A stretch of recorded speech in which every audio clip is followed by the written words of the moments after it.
Hello. Hello.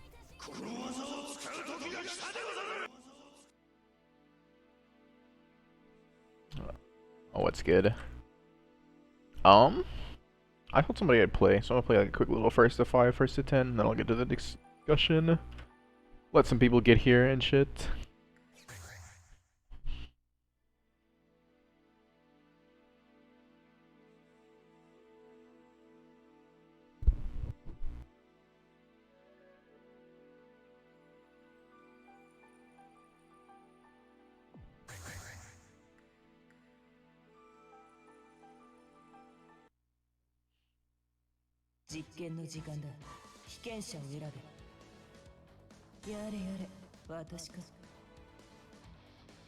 Who do I feel like playing right now? I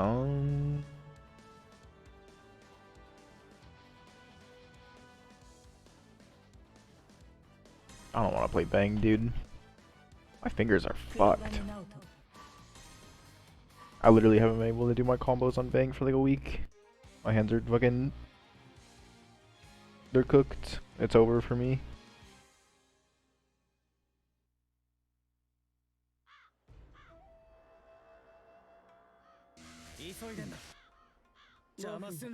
Yo, what's good?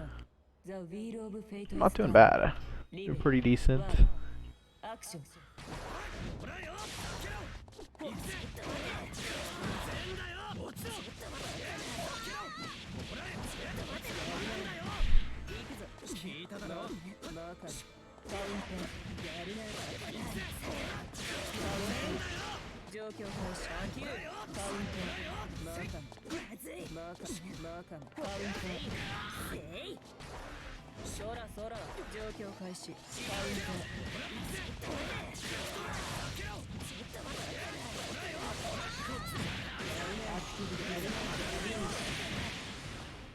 I could have supered. DPU is kind of close, but I didn't want to give back the extra 10% of OD.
Our controls are fucked up.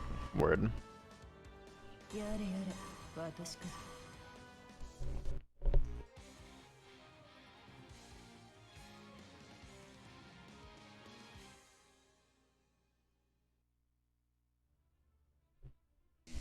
The wheel of fate is turning.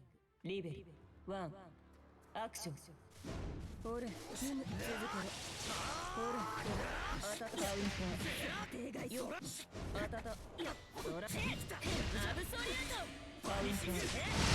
I'm trolling.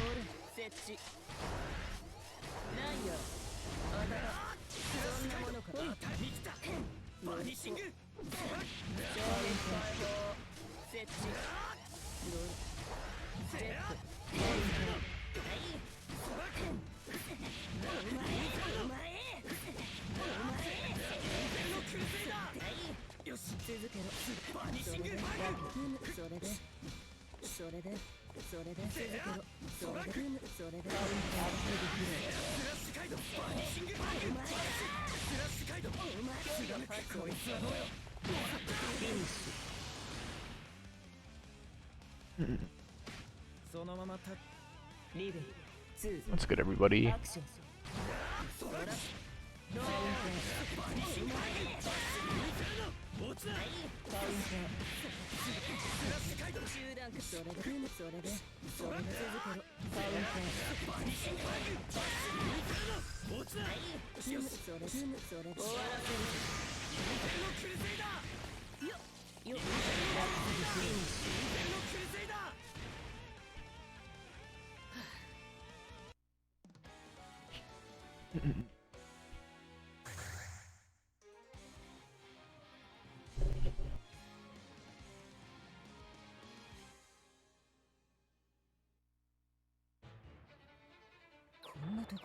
The wheel of fate is turning. Liber. Action.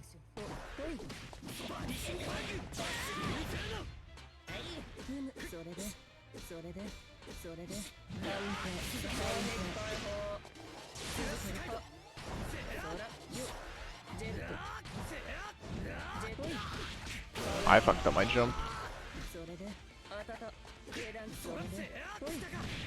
5C?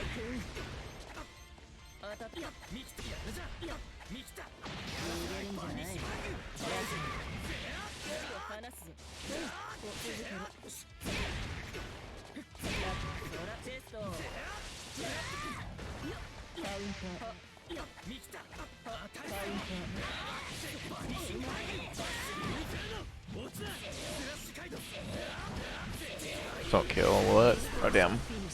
Thank you, Koko Ebbing 10.5.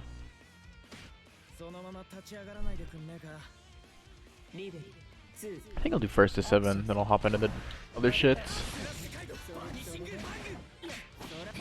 I should've let Ragna 3 rip.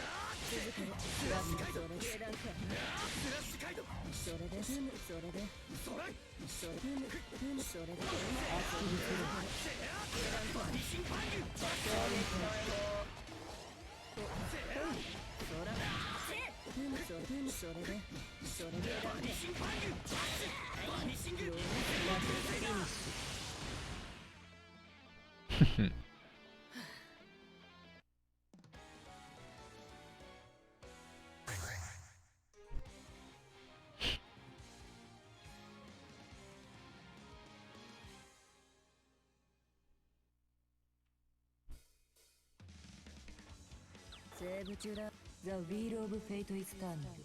Liber. 1. Action. Counter.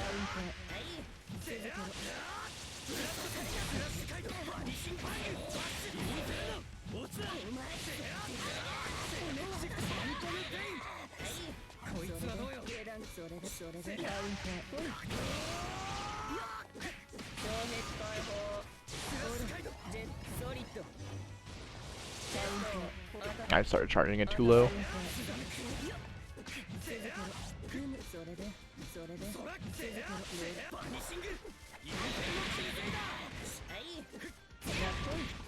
Very interesting.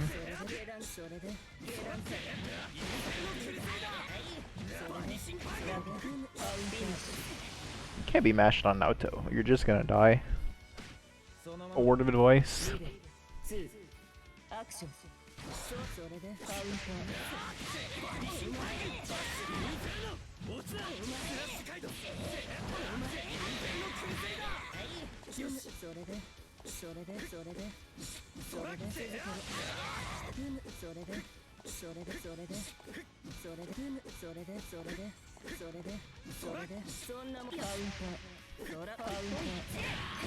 Forgot his jabs have 80 bajillion frames of whip recovery.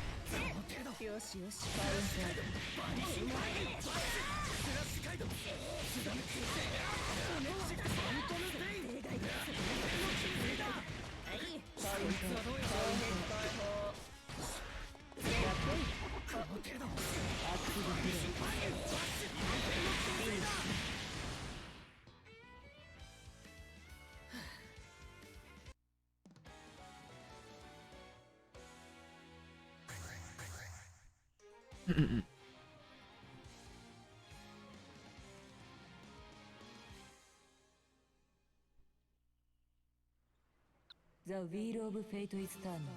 Liber. 1. Oh, I walked into that shit.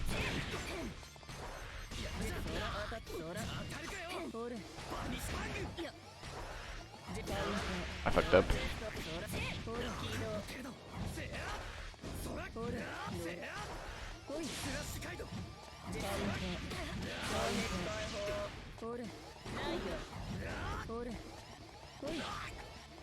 Gonna be auto grabs in a second.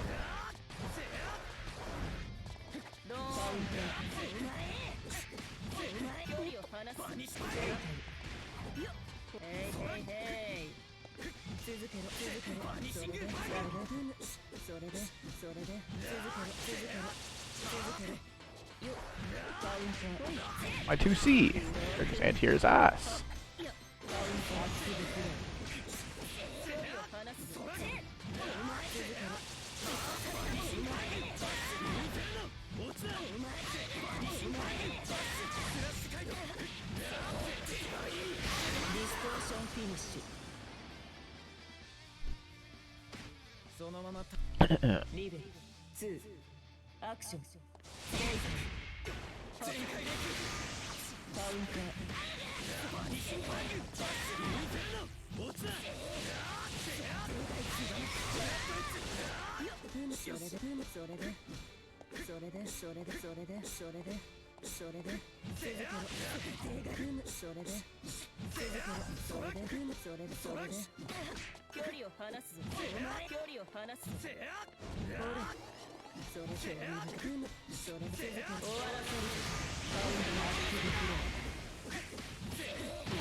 After doing 3k and guard crush, I mean that's like average for an optimal guard crush in this game.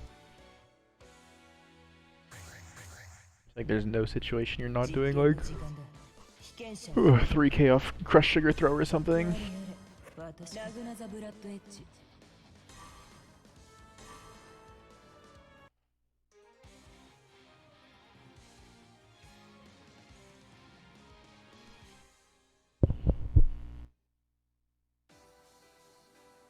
The wheel of fate is turning. One. Action.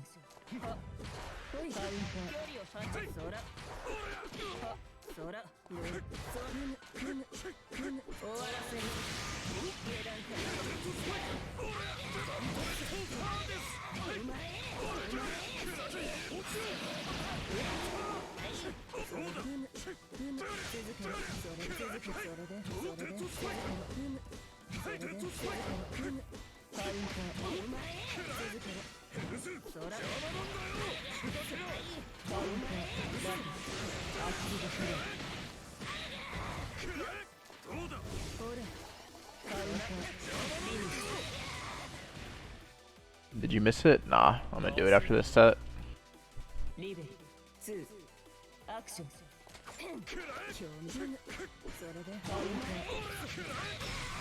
That is plus, I fear.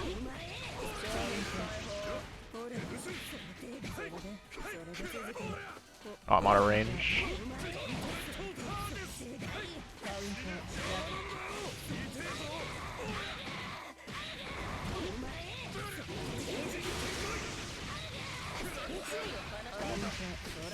Ragna sucks, man.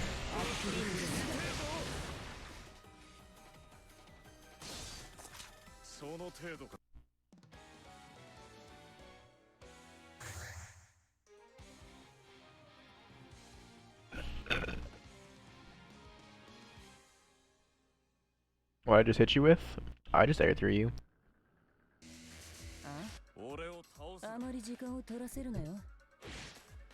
Oh, the cross up DP? Yeah, that's a classic.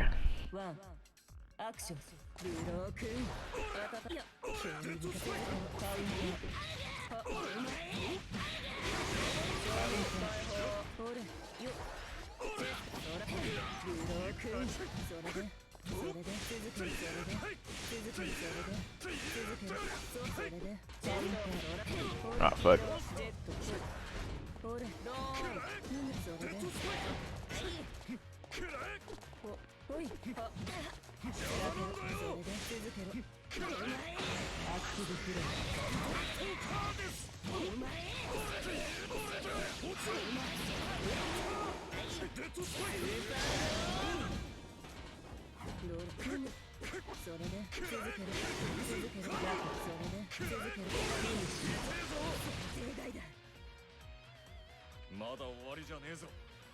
リベル2アクションおいあたたそれで続けるそれで下段か Oh, this hurts.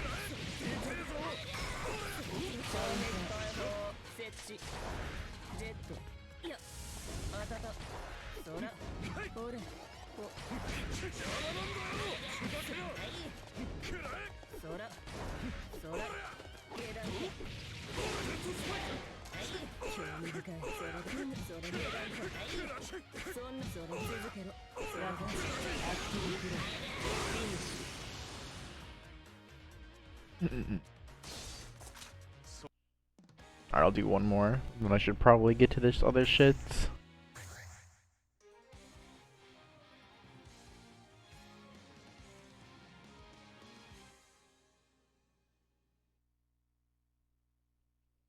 The wheel of fate is turning. Level 1 action.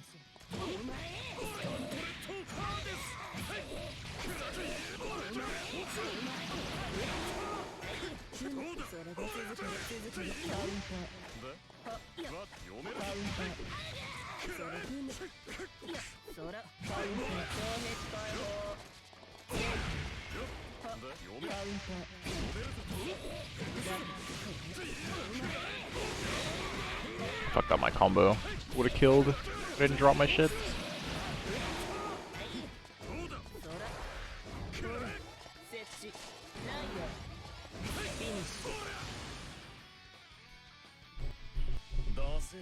Bless 5B. I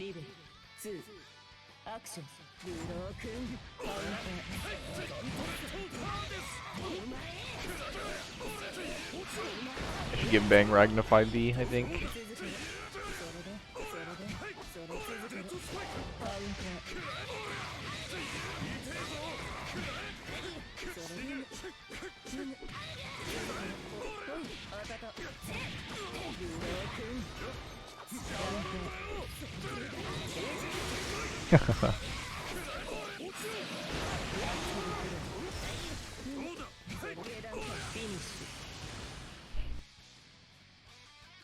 GG's.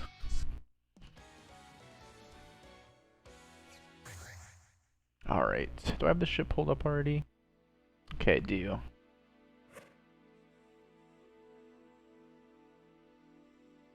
Let me get some music for the background. We're not fucking sitting in silence.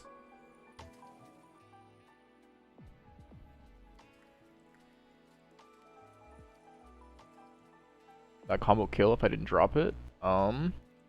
Nah, I didn't have enough OD time. I was gonna do active flow EA and it would have killed, but I don't think active flow EA without the 6B would have killed. And I would have needed 2.5 seconds instead of 2.25 to kill in that situation.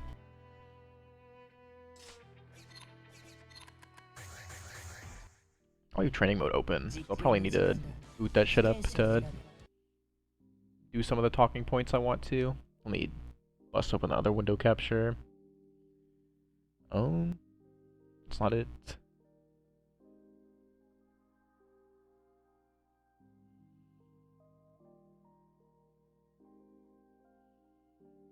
There we go. All right.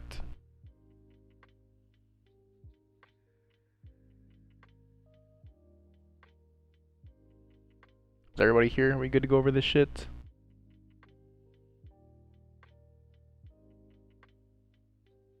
Question before going into it. I mean, better mix-up character? Absolutely Koko. I think Koko's just a better character in general, but Litchi's not a mix-up character. Litchi's very much just a She's not a Shoto. That's not the way to describe her, but she's Shoto adjacent. She's not like a fucked up set play character like that. She's kind of just a strike throw guy. She's just really good at everything. She obviously has some mix because she has like the staff. She has like some decent cross-ups. Litchi something like zone control. Yeah.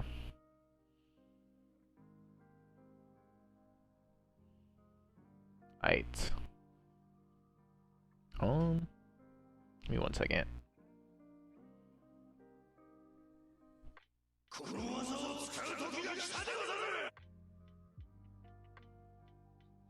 Opinions on Terumi? He sucks. Character is dog shit.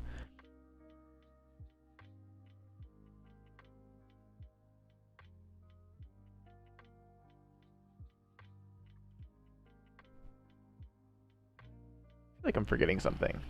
I remember what I'm forgetting. Give me 2 seconds.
Alright. That's all squared away. Let's get into this shit. This music kind of mid.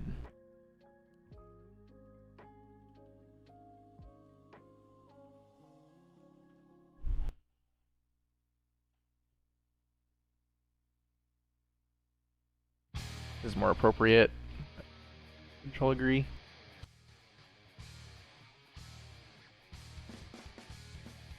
Going top to bottom or bottom to top? Bottom to top.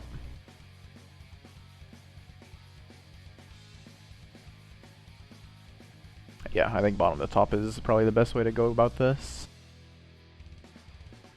Shit kinda loud though. Alright, I feel like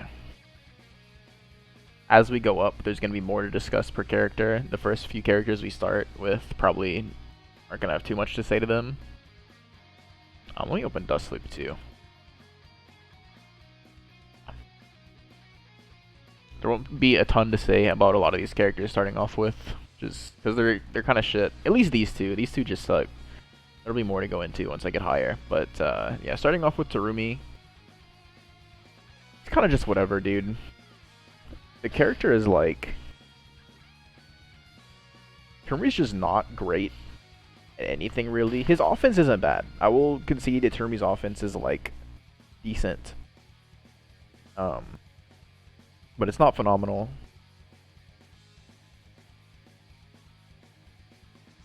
And his damage is mediocre on average. His neutral is, like, kind of shit. His defense is kind of bad because he has no meterless reversal, and his mash is 7 frames. White dust loop. Wait, can you make dark dust loop? Can you make dust loop fucking dark mode? I didn't even know that. Damn.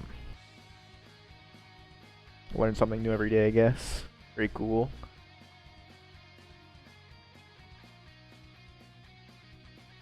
Yeah, his guard cancel sucks. I didn't even think about that. His guard cancel is bad. Defense is bad. Poor Abare. For some reason, he has below average health. Damage sucks. he doesn't do much of anything. He has like no good grounded buttons at all. Well, he has good buttons because like he has his 5B. He has no good grounded like neutral tools. His best one is 2B, and this move is not that great. His 2C is like okay, but it's still not the best. His neutral is entirely. What about 5B? His 5B is not a good neutral button.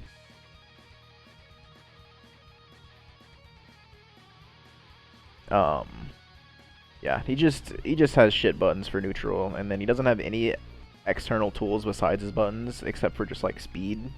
But he's not like fast enough to compensate for that at all. All he has is like a slightly above average speed, and that's not enough. Whenever you have other speed characters in this game are just like they have fucking 1800 quadrillion air options and stuff, and they still probably have some fucked up stuff like Tau drives or like Valk Wolf momentum or Hazama chain or bang nails or whatever. Whereas Terumi's just like he's slightly faster than average and he doesn't have jack shit else and his buttons suck. So his neutral's terrible. Defense is pretty bad. His offense is good like I said, but like that doesn't make for a great character. His like only strength is his overdrive robbery, but like you don't want to be a character who solely has to rely on that because it's just weak. Yeah. Going on to Makoto. His character also kind of ass. I think Makoto is an issue of she's a character who like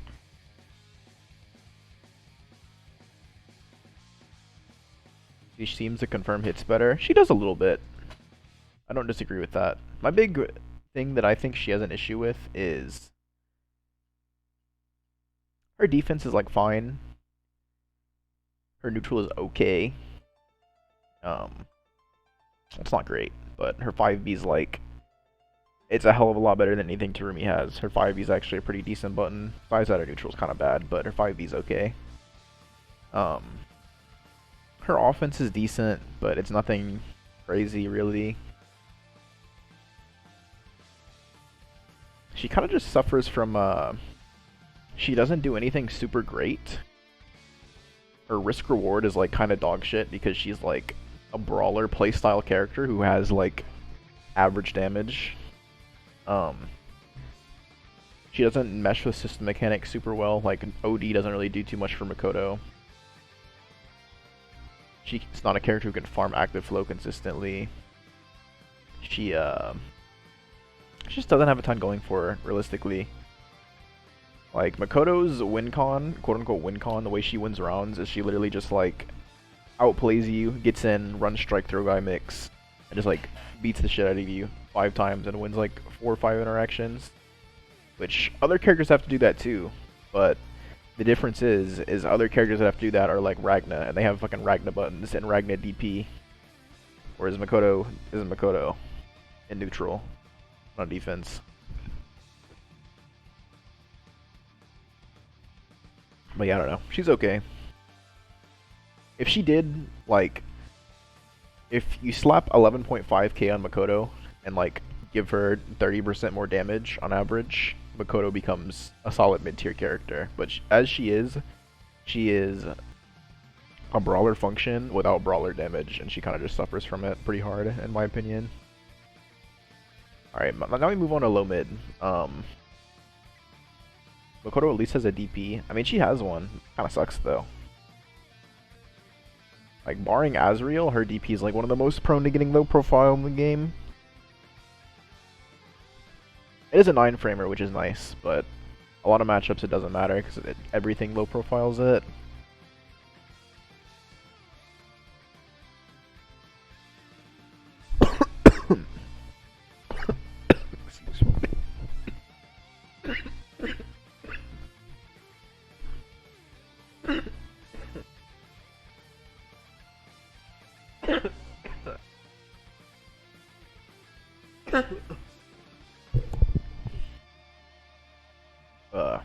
Excuse me.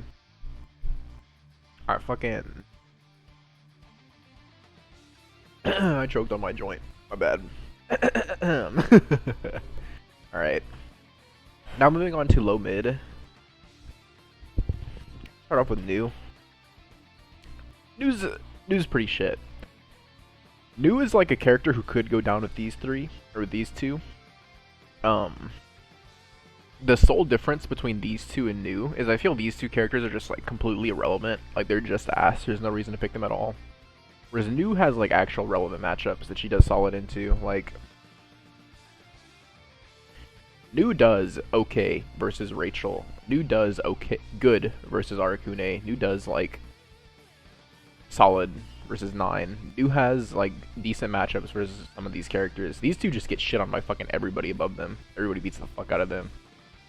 Nu is like similar in character power, but since she has such a carved out niche, she like kind of just like fundamentally character design gaps a couple characters, but that's really the only reason she's above them. Besides that, she sucks.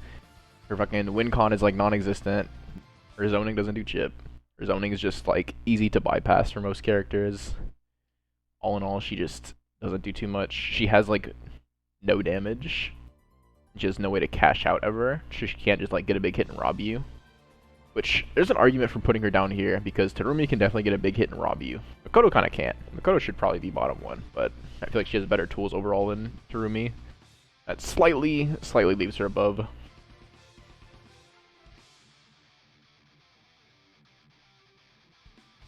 Notice Lambda went down this list? Did she? I guess she might have, huh?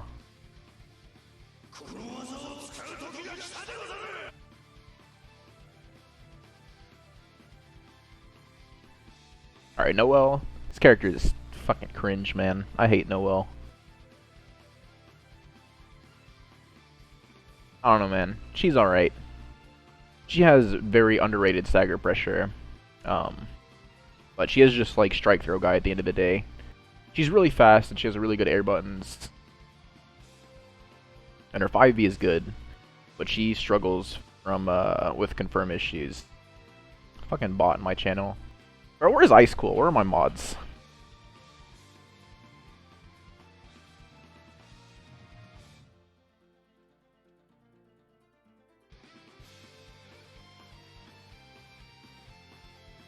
The mods are asleep.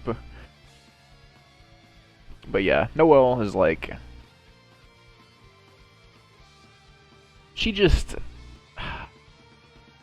She's fine. Low mid isn't like a death sentence in this game. I feel like character power is so condensed in CF that low mid's not even bad. She's just like she's just okay. Her issue is that she doesn't do anything like super crazy, but she's fine. Her drives just aren't super amazing in this game. But I mean, barring that, like she's whatever. Not too much to say about her, I feel. Celica is kind of a similar story where she has good buttons, but I think her offense is kind of ass. I think her defense is like... Her defense is corny, but I don't think her defense is like really that crazy if you're playing against someone who's really good at the matchup and will like actually just react to your DP and shit and kill you.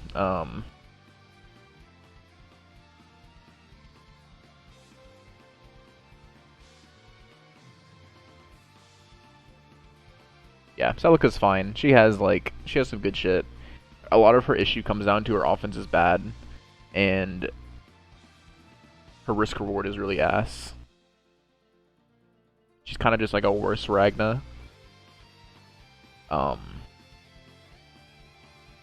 She lacks the really good buttons that Ragna has, and she lacks the ability to not zone, but like keep you boxed in the corner as well as he can, or like a character of that fashion could. And her defense is also just like, she doesn't have that fucking sweet ass DP.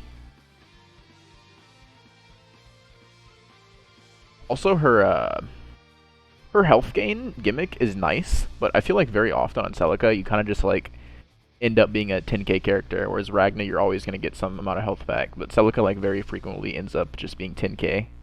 Or even sub 10k in some cases with how her kit works. She's very, very squishy.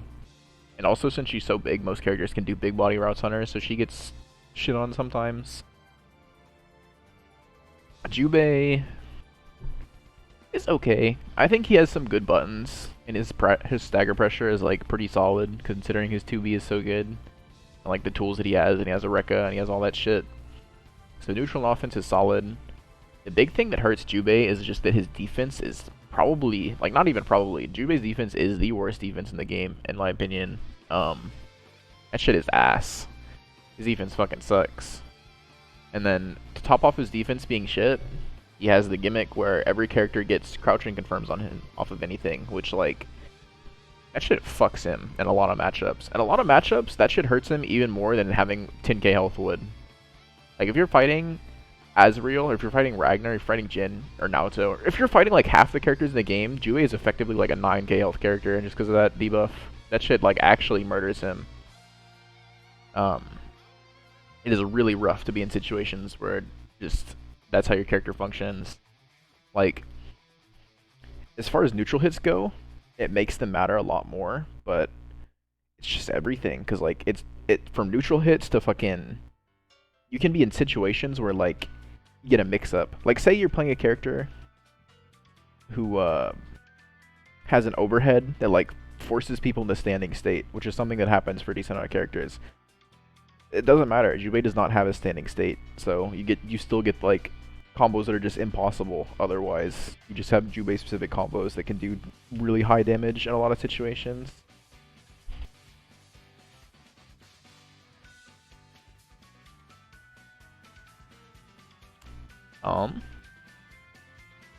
Amane.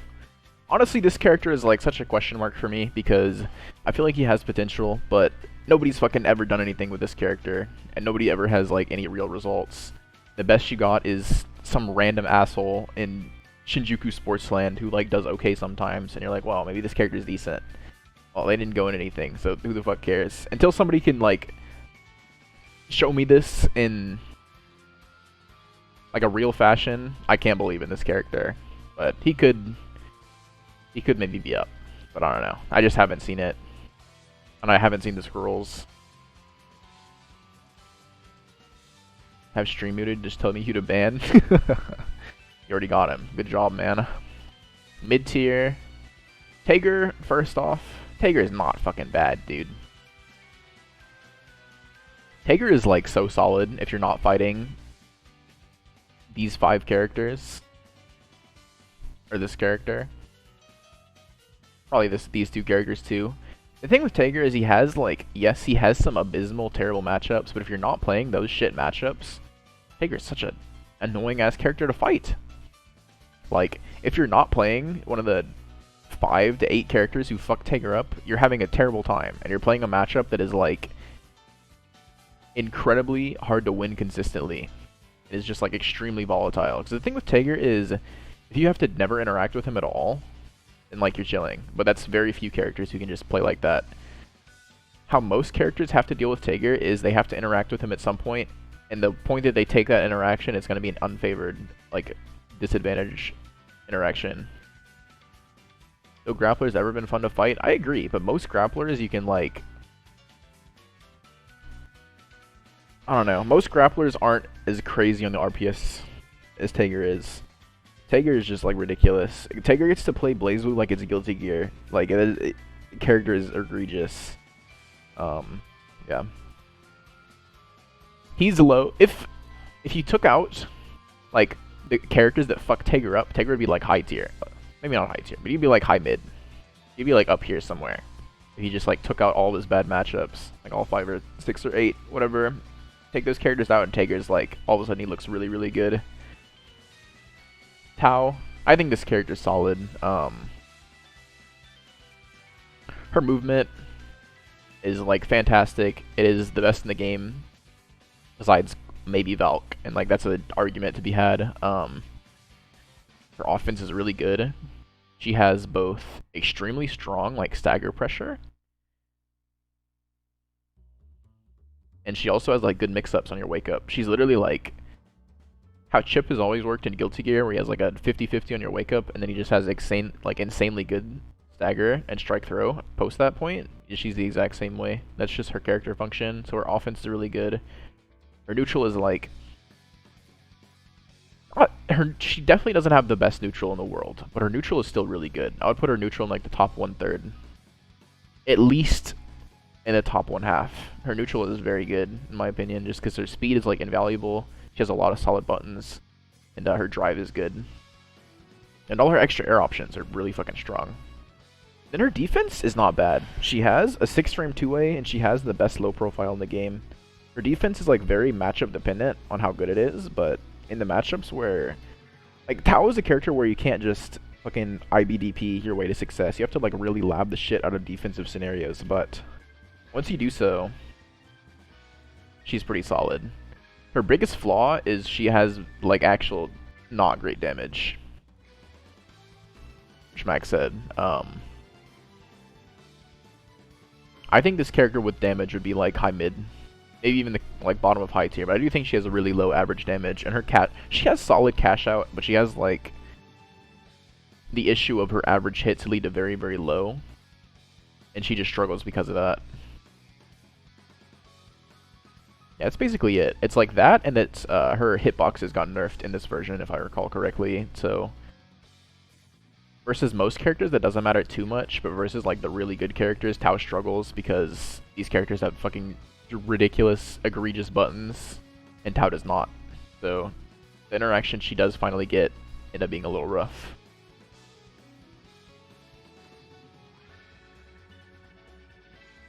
OD robbery potential with her fucking shadow clone that is all mids. I don't know about that, man.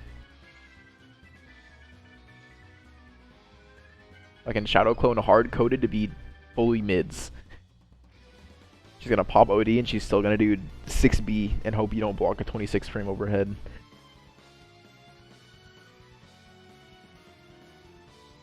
Azrael's alright.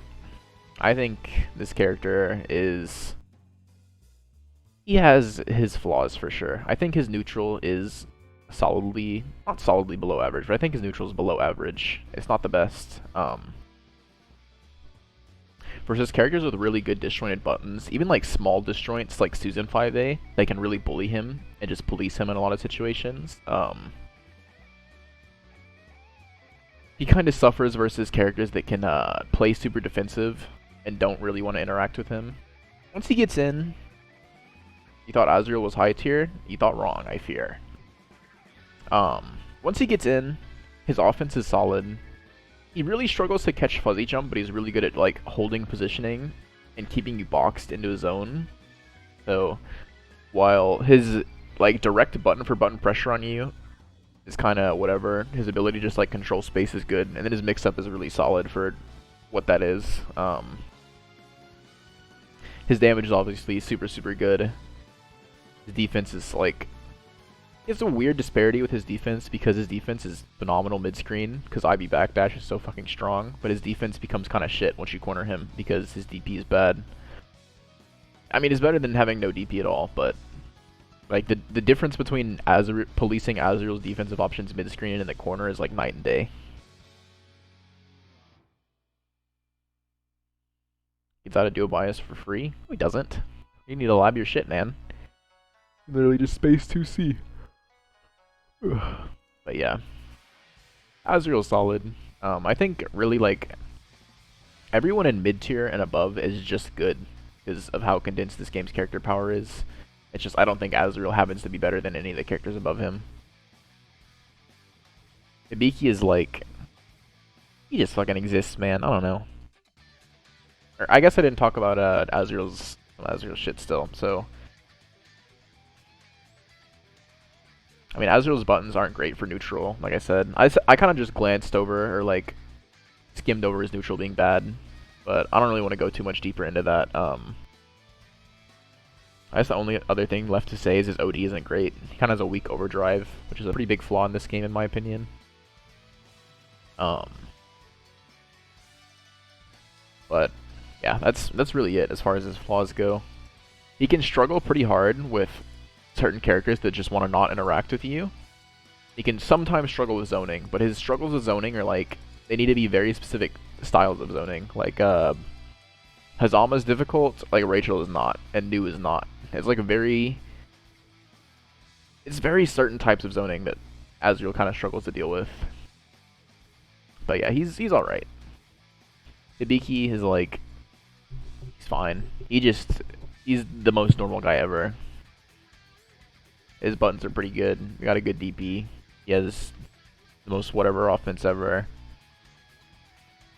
I don't know, man. This character, he just exists. Hibiki is like the character I have the least, I wouldn't say the least strong opinions toward, but like the least feelings towards in this game, because he's just kind of there. And he just kind of like does normal ass shit. He's very whatever. There's not too much to say.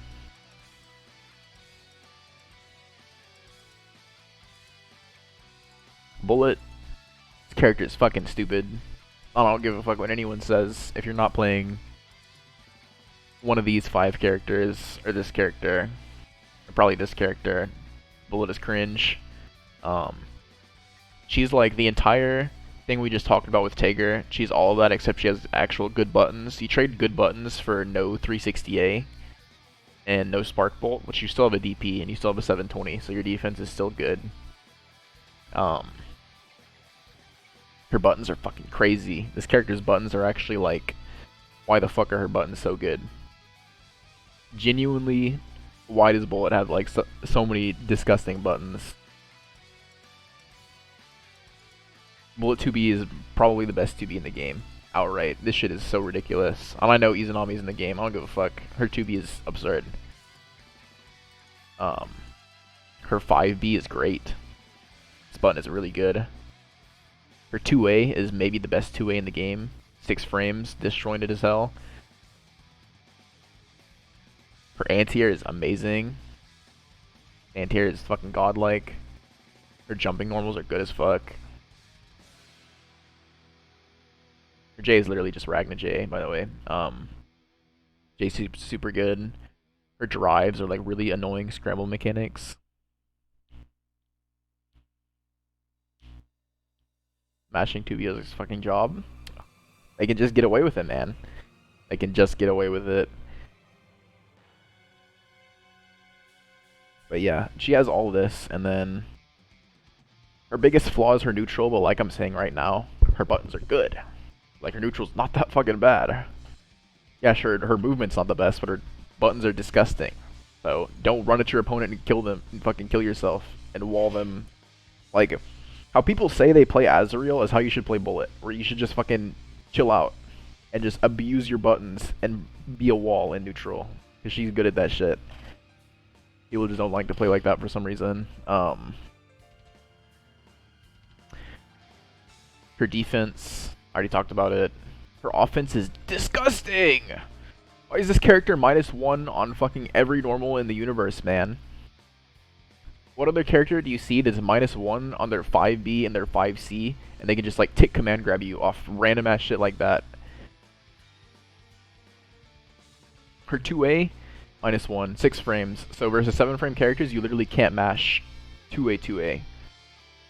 It trades. Just fucking eat shit, man. Same for literally anything else she does. She does 5C 2A, you're trading with a 7 frame 2A character. Most characters literally can't mash on her if they don't IB on like anything she does, which is fucking ridiculous. Like, I shouldn't have to explain how ridiculous that is, because that's fucking insane. Alright, I'm opening the game for this character. This character pisses me off, man.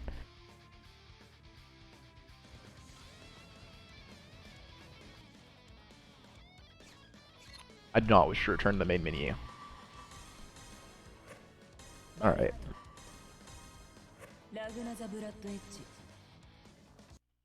So yeah. All I'm really going to keep going over is their offense. I don't need a heat level. I'll keep a heat level just for demonstration purposes, but know that nothing really changes. The thing with Bullet is, since she has the step dash, you would think like, oh, step dash is really weak. Which, in terms of like playing footsies, it's not terrible, because she can still dash barrier. It doesn't move her very far, but I mean, not like other characters are going that far either when they do that shit. She can still play the ground game in the same way that other characters would like to. She has less slide momentum, which means she can be like more precise with her movements on the ground, which is kind of helpful in a lot of scenarios. And then the big thing with her step dash is she's marginally worse. Well, she's not even marginally worse. Her issue, she can't get through zoning because she can't like hard dash and then jump. She has to like, she can't fucking dash and then block immediately on her long dash. She has to either commit to jump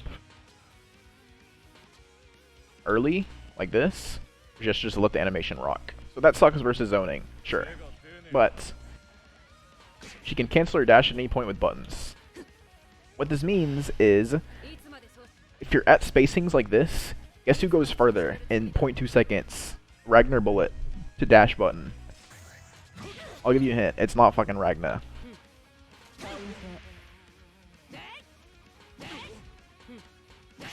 Ragna's not clearing that distance in that amount of time. Shit is really good for neutral in terms of like playing footsies in a context like that. I don't care what any bullet player says. That shit is good. And then for offense, it's also really fucking good because you get to flex your fucking ridiculous ass buttons. And they're like, she's only -1 and she could 5C and kill me. I don't want to mash here. So you know what you do? You get to dash all the way back in, and you're instantly back in, all the way back in, across the entire fucking screen. And you're just back. You do not care. She can also cancel this shit into specials. So she has, effectively, the best tick command grab game in the game, because she can literally just fucking dash up command grab you from Narnia, and just beat the fuck out of you whenever she feels like. Character is evil.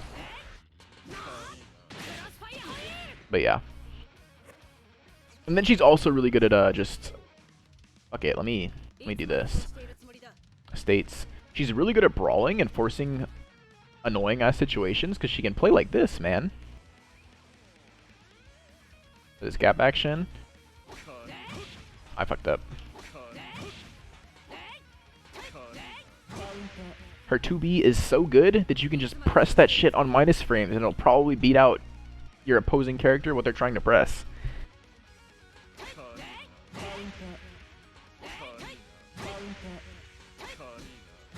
Shit is so good, man. And then say, even if you fucking... It might not work on IB. I don't remember. Yeah. Spacing dependent. Spacing dependent. If you IBB, you're gonna eat shit because you're like auto-spaced. And then the other really neat part about her 2A being fucking gigantic and disjointed, like I had mentioned earlier. Not frame data, hitbox overlay. Gigantic disjointed fucking 2A means she can do the same shit, so your only option here, which this doesn't even work for everybody, because half the characters in this game don't have like quick, long, low 2Bs. But say you are a character who has one like Ragna, and you're like, okay, damn, this situation is ass. I guess I should poke with 2B here. You still can't do it for free. And then she can always just frame trap you instead and do fucking 6k damage off her counter hit, because whatever. This character is just like, I don't know, man. This character's offense is so fucking ridiculous. You should never lose after you get in his bullet, in my humble opinion. But anyways, that's my little rant on that character. Where the fuck is the scene change? That's my little rant on that character. Let's go to the next one. And then yeah, she uses OD like fine. She does everything else fine. Nothing really notable to speak on besides that, but her offense is so good, man. It's so fucking slept on. Bullet might have like the best grappler offense in the game just due to the nature of her frame data. That's saying a lot because this character exists and this character exists, and these two have disgusting offense. And Bang's offense is pretty good too. Probably not as good as these two, but he has other stuff to make up for it. Hakumen.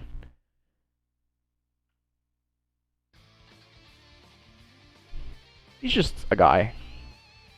Hakumen's movement being ass, it sucks. And his pressure being like so linear and one-dimensional and like short sucks, but his buttons are phenomenal. His damage is good. He would be higher if he got more Magatama or something, but I feel like he definitely ends up in situations a lot of the time where he can't confirm into much damage. If he got consistently high damage, it would be a much different story, but he doesn't. But his potential for damage is fucking... nothing needs to be said about that. Everybody knows. What else is there to say? His defense is obviously very scary to deal with, but the other thing about Hakumen's defense is he has no low commitment defensive options. Since he has no like traditional backdash, it's kind of rough for him. So he has to just be right on parries, which can be rough in some matchups sometimes. But generally his defense is pretty good. Yeah, he's solid. Some characters, if you don't have a great anti-air, fighting Hakumen is probably fucking cancer, because he just jumps around and has these gigantic godlike air buttons that smoke your shit, but besides that, fighting Hakumen is just, it's a delicate balance of both, like, not interacting where you don't have to, but also interacting enough to not just let him farm Magatama for free, so he has that strength, which is pretty good. But I don't know, I feel like Hakumen's like a relatively simple character. He's just the parry guy. There's not a ton to say. He's just around, you know. Mu is an interesting one, because I know a lot of people really value this character like super heavily, but I think her big flaw, well, she has a couple flaws. Her strengths don't properly make up for her flaws in my eyes. Well, she's good. Like, don't get me wrong, she's good. Like I said, everyone mid-tier and above, even like low-mid characters are good. She's just not any higher, because I think that having shit offense that's extremely, not shit offense, but like having having offense that's very weak to open people up. It's also kind of weak to holding positional advantage when she runs out of steins, like directly keeping people in block stun, is rough. That's a gigantic flaw. That is her biggest, like, character defining flaw. The second thing for her is her HP is ass. To having 10k HP in this game, unless you're like ridiculously fucked, like another character on this list, is just very, very hard to have. And she obviously doesn't get it back like Celica or Ragna ever. She's just 10k. She just always gets two-touched. She also, the way she has to play neutral, she lends herself to eating like big damage starters a lot of the time compared to other characters, I feel. I think her neutral is really good, but I think Nu has this issue of if she doesn't beat you button for button, her projectile neutral style isn't strong enough to like just gap you from there. Whereas other characters who are like that, that's exactly how it works. Like, I guess to put it into perspective, it's like, well, there are a couple exceptions, which are like the really slow characters, like maybe Kagura's buttons are probably worse, but like Susan, for example, she can still beat him in neutral projectile shit, but like, the reason why she kind of struggles against like Jin or like Naoto or something is because if she can't just bully you with buttons, her zoning isn't strong enough to like account for that fact. It's kind of a struggle in neutral if she doesn't just beat you with buttons. Like, her zoning shit is a nice bonus on top of that, but it's not like character defining, oh, this shit is so strong that she can just like rely on it totally. Whereas like a character like Bang or Litchi, if they have worse buttons than you, they don't give a fuck. They probably still kick your ass in neutral because of how good their secondary neutral like toolkit is. Whereas Mu is just not the same in my eyes. Now her defense is it's solid, but on a character with that low of HP, you want really good defense, like a certain character. Whereas her DP is not great. Her backdash is good, it's above average, but it's not amazing. It's not as good as an actual Murakumo backdash. It doesn't have as many invuln frames. She's actually like specifically nerfed compared to these two in Izanami. She doesn't have the same backdash as them. It's 5 frame invuln instead of 7 frame invuln. Like I said, her DP's not great. It's very prone to getting hit stop a west. It's really short too, so a lot of characters can do shit like extend the normal into it and retract the normal afterwards. Like Ragna can do like meaty 5v, like tip range, and like he'll literally swing 5v through her and it'll come back and then he just won't get punished, and then she'll eat shit because she's still in counter hit state recovery. It's just not great. She's fine, her damage is good, but I feel like all those things on top of just all those things combined make her lower than everyone else on the list I'm about to go over. Oh, I also think that her OD sucks ass. Her OD is like one of the worst ODs in the game, and this game is like so heavily focused around overdrive that if you have a bad OD, that like automatically just it doesn't kill your character. I mean, now that I look at it, I don't think any of the characters above her really have a bad OD, besides 9. But like having a weak or mediocre OD in this game is like, it's really fucking bad. It is really, really fucking bad, dude. Yeah. So next we got Naoto. This one I know is extremely controversial. This character is like, I mean, he's good. Like I said, everyone from this point forward is good, but like, his buttons are so mid, man. This character just like, he suffers from the issue of he has no fucking grounded pokes. How are you supposed to poke on the ground as Naoto? You don't have a 5B to poke with, your 5C is slow as hell, your 2B is stubby as fuck, your 3C is extremely committal and not that fast. What is 3C? Like 11? Which is fine, but it's not anything special. Gigantic whiff recovery, counter hit state, all that, not counter hit, crouching state. He's just, his neutral is very mediocre because his grounded buttons are so whatever, in my opinion. I also find that his air buttons are pretty good. I'll definitely concede on that, but the issue with him there is he has a really poor reward on like air to air. He has to spend 50 bar to get damage off air to airs. Like if he hits you in the air, he basically always just has to do like JBJC, JBJC, DP, and do like 2k damage, which is pretty shit, all things considered. Kide? Yeah, Kide is good. I'm not going to deny that Kide is a good tool, but Kide is like his only good neutral tool. And you know what I'd rather have over Kide? Times 100 billion fucking Ragna 5B any day of the week. That's just how it is. Kite is good, but like, you'd much rather just have a good ass 5B to press, be able to rely on. I also think Enhanced Rekka is kind of shit. In the grand scheme of things, let me open the game back up just to demonstrate something.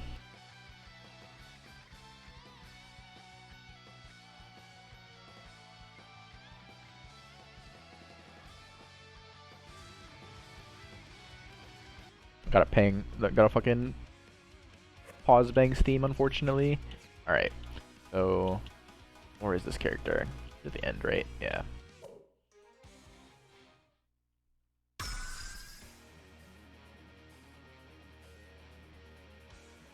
I don't want hitboxes on right now, actually. Yeah, get this shit off my screen. So, about how far is Rekka? Yeah. I'll say about right here. It's pretty fair. So, like, I'm standing on the square, Rekka just barely connects. Guess what? I can press 665B on Ragna, and it hits the exact same range, because dash momentum in this game is disgusting. And guess what else? It's like 5 frames faster. Enhanced Rekka is really like, is really not that good. Hello, Octopus. But yeah, Dash Rekka is pretty whatever, I feel. So the only tool that I think is really that relevant in terms of just dash tools is Slash Guide, which it's good, but at the same time, getting hit by Slash Guide is like, I'm not gonna say you deserve to get hit by it, but the situations where it happens, he's either putting himself close enough where if he gets blocked, he gets punished, or he's putting himself so far that, like, if you get counter hit by Kide here, you're doing something fucking stupid. I'm not gonna lie to you. Like, if you get fucking smoked and counter hit by Kide from this range, you were doing something stupid, and you deserve to get hit by that button. And then the closer ranges, it's like, yeah, it's still good, but in the same vein, if they do 6-6 button, a lot of the time it'll stuff you. And then, even if you are at like the sweet spot where it's like in between these two things and you end up counter hitting their button with the disjointed hurtbox of Kide, all this shit, that's like such a miracle. It's not a miracle for it to happen, but it's like, you need to be positioned in space so fucking well for that to happen that, like, who cares? They should have been just positioned better to begin with. Also, his JD is really good, but I already said all his air buttons are great. His JD is pretty sick though. As far as like air to ground tools go, his JD is pretty amazing. Very nice to have. But yeah, his neutral is like, due to the fact, like all the shit that I just said, I think his neutral is very mid. Not even mid, I think his neutral is like below average. His neutral is not great, in my opinion. That holds him back a lot. Other thing that holds him back is he is a strike thrower guy, but since he has these shit buttons, compare him to Ragna, or even like compare him to Ragna. Let's say Ragna or Susan. He's really bad at just like putting you in a box and just fucking making you sit in the corner. Because what's stopping you at this range from just like dashing up and pressing your good 5B? Because Naoto can't fucking do anything from here. He both is like forced to play strike throw, which strike throw in this game is just weak. Like it just is what it is. He's forced to do that, and then he also has to directly keep his hands on you at all times if he wants to like continue to secure an advantage. Which kind of sucks. It's not a great thing to have buttons that are so stubby that you have to just stay in forever or you're losing. That is not a good thing. Not a good vibe to have. But yeah, besides that, he's good at everything. Decent OD, great damage. Fucking possibly best defense in the game.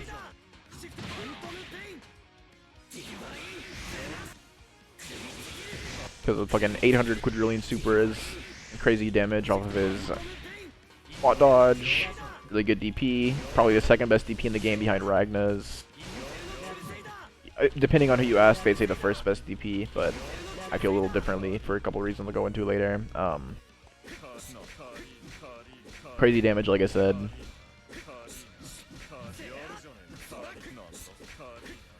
Yeah, he's good. Like, don't get me wrong, man. Naoto is a good character. I just don't think he's better than anyone else above him. I think the buttons really hinder him. I think if you took away Ragna or fucking Naoto's 5B and literally just gave him like a decent 5B, like you give him, I don't care, man. Give him fucking bang 5B. I don't give a shit. Like the most average 5B ever. This character gets so much better instantly. I think his 5B just like sucks. It's cool for the use case it has. I won't say it sucks because it's not bad. The use case that it's supposed to be used in, but like, who cares about this use case when you could have a functioning grounded poke? Is where I'm at. But yeah, I digress. Let me close this shit back up.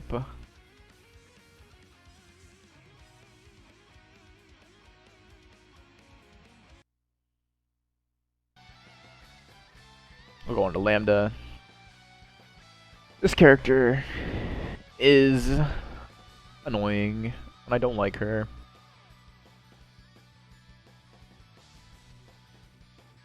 She has like,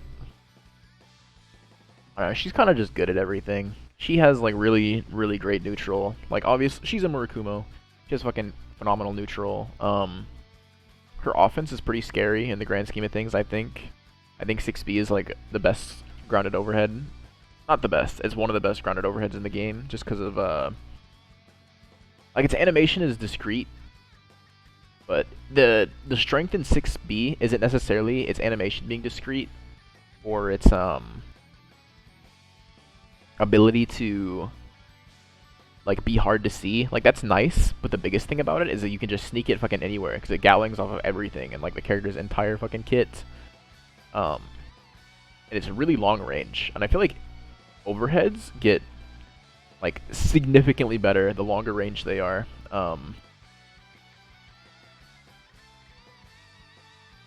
Because you're just, the way you approach defense in this game, typically you IBB people out, or at least in a lot of situations you IBB people out to create space for yourself, to give yourself room to breathe and to pick options.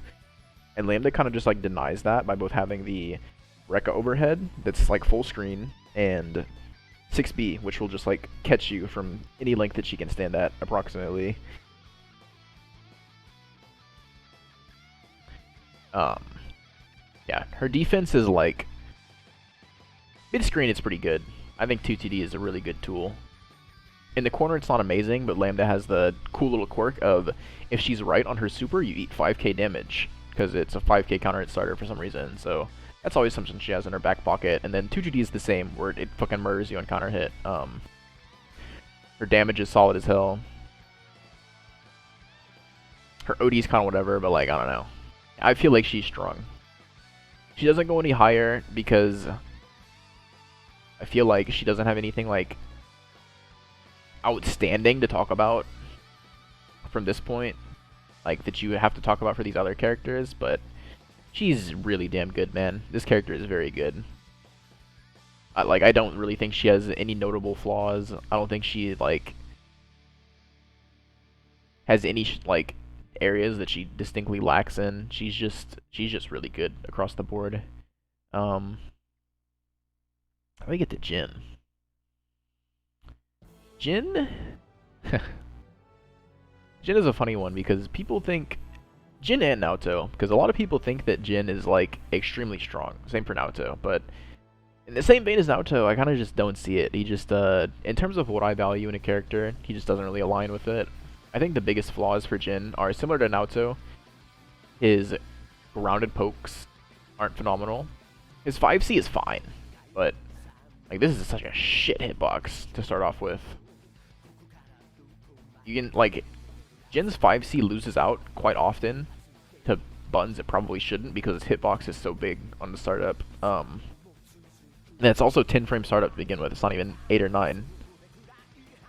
So he effectively has like a 12 frame poke as his best grounded poke, and that's just extremely fucking rough. You're practically the same. It's like practically the same deal as trying to use Naoto 5C as a poke, is how I feel about Jin 5C as a grounded option. Just not great. This anti-air is dog ass. This character has like some of the worst anti-air in the entire video game. Go Killicobes, it is indeed. Character's anti-air fucking sucks, man. He also lacks, this is a big one, he lacks a diagonal down, like diagonally downwards facing jump in button, which is really rough, because if you're fighting characters that can like consistently low profile you poking them with JC, you can't really police them running at you and anti-airing you, because J2C just doesn't hit far enough. You just have to like hold that they're going to run it at you, and you just have to like fall in air barrier and accept that they're going to take their turn. Which sucks. That shit is not fun to deal with. It's just kind of weak. His drives are like kind of ass. Jin's 5D is probably his best drive. This move is good. This is like, funnily enough, this is his best grounded poke option, but this is not what you want to be your best grounded poke option. His 2D is kind of shit. His 60 is like Ragna Dead Spike if it was worse in literally every conceivable way, except it catches jumps kind of. His JD is useless outside of combos. Yeah. He has great air buttons. I'll give him that for sure.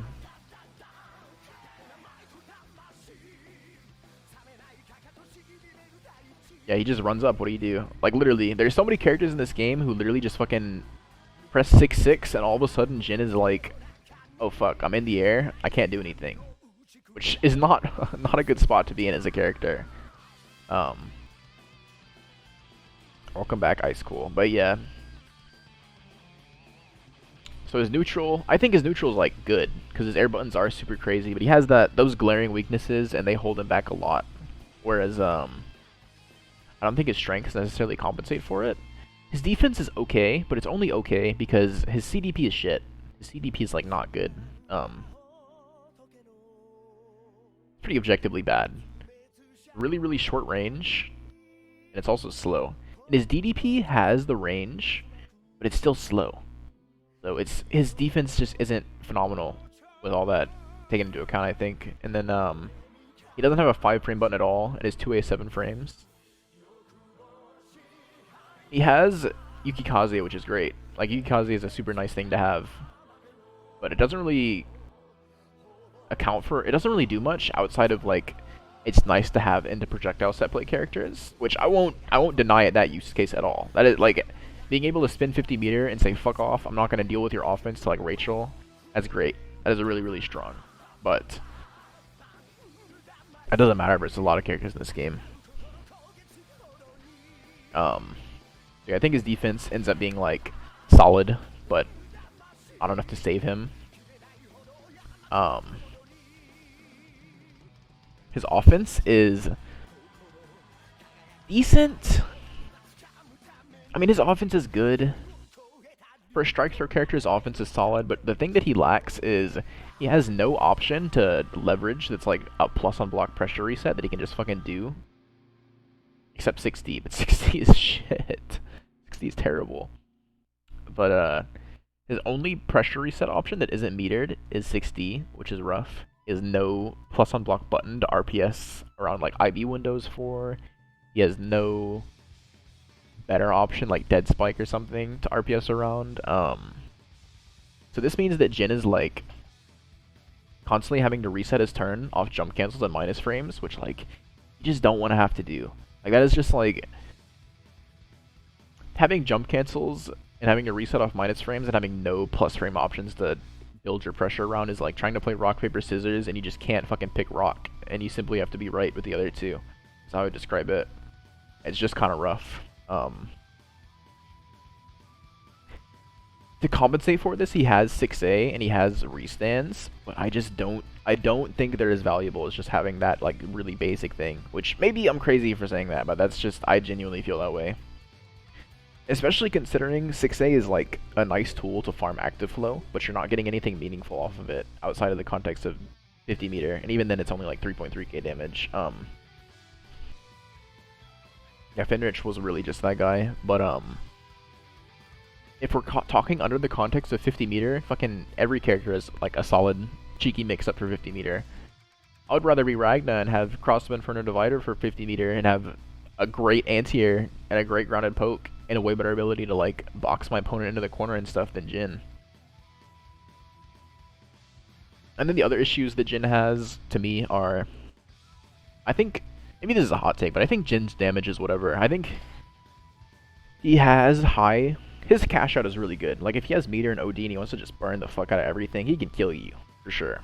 But it's not as crazy as like the real cash out character is.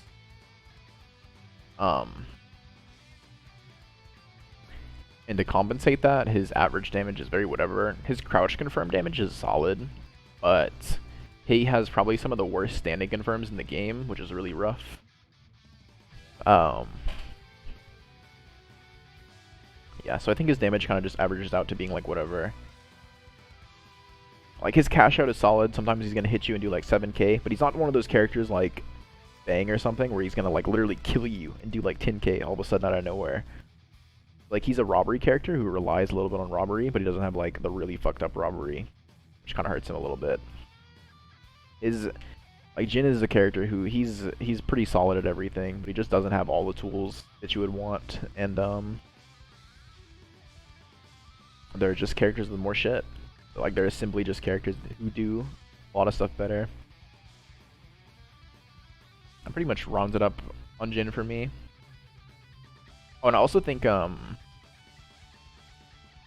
don't think his matchups are too crazy either. I think Jin has like a random ass really obnoxious matchups. Like Jin versus Kagura sucks, which is rough. Jin versus Susan is kind of shit, which is rough. Excuse me.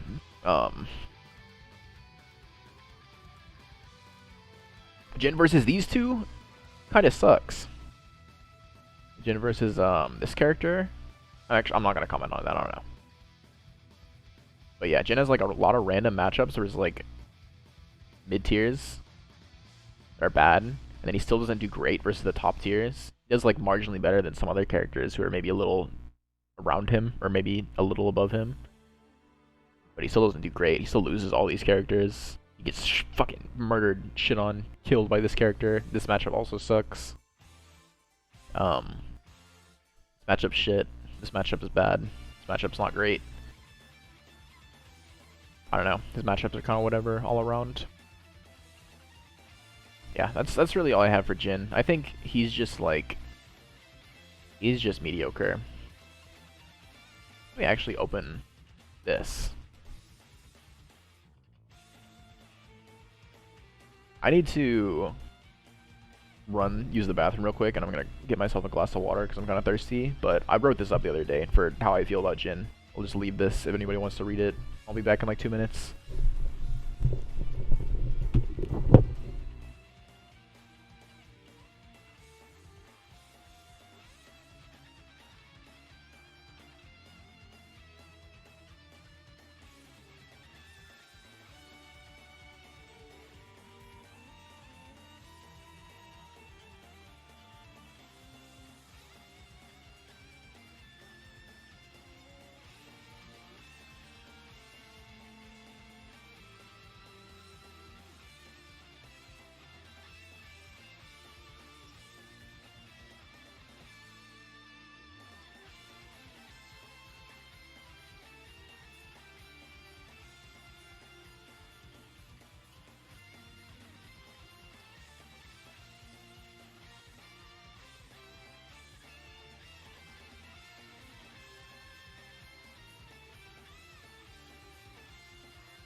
Alright, I'm back. Sorry about that. Okay. So, yeah. If anybody's not done reading that, just go fucking check the VOD if you wanted to read it. Alright, so next up, Hazama. This character's just good, man. The thing with Hazama that I think holds him back, I would say in this region, but it's kind of just everywhere, because even J. Ansen plays like this to an extent, is like, he's such a good, like, you should think of him, if you're a Hazama player, you should think of Hazama as a zoner and not a rush-on character. How does it feel to be sponsored? It feels pretty good. It feels pretty good. But like, you should think of Hazama as a rush-on or as a zoner, not a rush-on character. Maybe like, at worst, you should think of Hazama as a zone control character. Most Hazama players are like very over-eager to get in immediately. Do you see the same shit from like Rachel players? The Rachel players who are really fucking scary are the ones that actually zone you and just like don't interact. And then whenever you finally fuck up and get hit, then they go in and start their offense. That's how you should play Hazama. And if you approach Hazama like that, I think he's really solid, because his neutral is fucking crazy. Hazama has some of the best neutral in the entire video game. Like, I think when it comes to neutral, almost no one has Hazama beat. His neutral is insane. And his offense is really, really good, because he has some of the best stagger in the game, with some of the best frame data in the game, and he has a command grab on top of that. A solid, like, strong, faster than average overhead. And then stance in this version, you can't just like do it and then do 50-50s like you could in some previous versions, and he doesn't have the instant overhead gem engine anymore, but like, he doesn't need that shit. His offense is still super, super good. His stance is still strong. He can still force 50-50s on you and wake up situations that lead into high damage. Really, his only flaw is that his defense isn't great. But his defense isn't quite as bad, in my opinion, as Hazama players think it is. My thought on Hazama's defense is, yeah, he has no meterless reversal option at all, but he has one of the best, fastest 5As in the game. 5-frame startup, good hitbox. He has a 6-frame 2A, which is very rare in this game. Really, really strong. So he has a really strong Abare overall. His backdash is solidly better than average. Not solidly, it's better than average. It's not disgusting, but his backdash is good. And then Hotenjin is like an awkward defensive tool, but it's a strong one in my opinion. There are two big things with Hotenjin. For one, Hazama players don't really lab situations like, ooh is a good comparison. Like, if Hazama players labbed out which situations you could IB Hotenjin in the same way players like, or like characters like Tager or Bang lab situations you can like IB 5D or IB 360 and just started using Hotenjin like that, I think it would be a pretty massive difference. Other thing I think about that move is Hazama players don't ever use it to punish string enders, which is like the strongest aspect about it in my opinion. The thing with Hotenjin existing is it means that you really should not be able to effectively, like, safely injure strings ever. Like, if you ever do a move, it's -1, you can't cancel out of it, you should get punished by Hotenjin 100 times out of 100. Like, say I'm playing fucking... I'll say Bang, but I'm not going to say Bang, because I'm not going to give them free counterplay.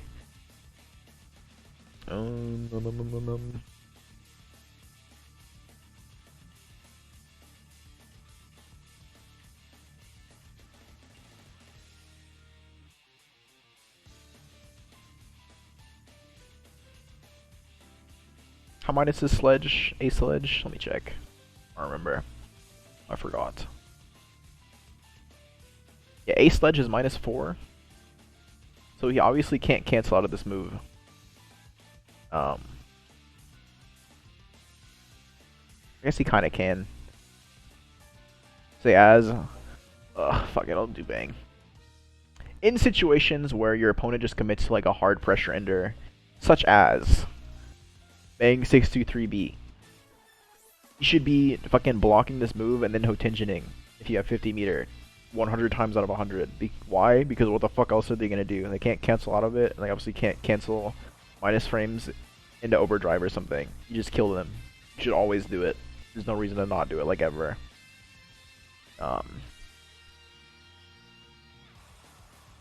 It's literally just an option that you just have a 4-frame punish. If something is -4, you get to punish it. So you should fucking use that shit in like any situation where something is -4 and there's not great RPS options off of it. And they kind of just don't use it that way. And then obviously Hazama's OD is really good. He uses system mechanics well. Yeah. Hazama's solid. He has his flaws, but his strengths are good. Ragna the Blood Edge. So this might be a chunky one. Ragna could arguably go like here. I would still keep him all these characters, but he could arguably go like here. But I kind of feel that he's here just because, like I said, there's a lot. So first off, I think Ragna's buttons are phenomenal. I think can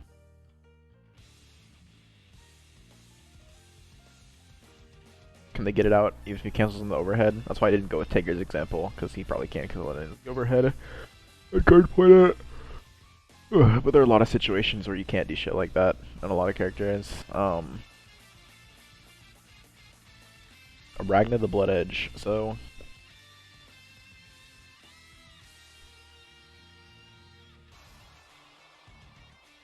like genuinely, let me ask y'all, what are major flaws that Ragna has as a character?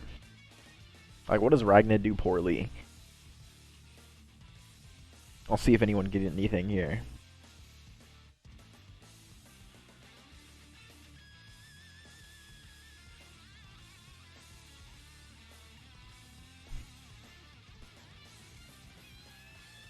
Lack of mix-up, 10k health. These are valid points. But, I don't know. Open people up, yeah. I mean, that's... Along those lines... Like that's true, to some extent. That his mix... I'm not going to say his offense, but his, like, pure ability to open you up and mix you up isn't the greatest. Having 10k health can be bad sometimes. Ragna as a 10k health character has it better than practically any other 10k health character because, like, very often the 10k is not 10k. Like, I will say for sure that if Ragna had 10.5k, he'd fucking skyrocket in character consistency. Having 10k is, like, pretty rough sometimes. Sometimes he just fucking dies, but Ragna can definitely end up playing some games where he has, like, 13k plus, depending on what happens. He probably averages out at, like, 11. Yeah, he's effective 11k health, but sometimes rounds just go poorly for him and he just dies. But I wouldn't really consider his low health to be like a major weakness just because of how it works.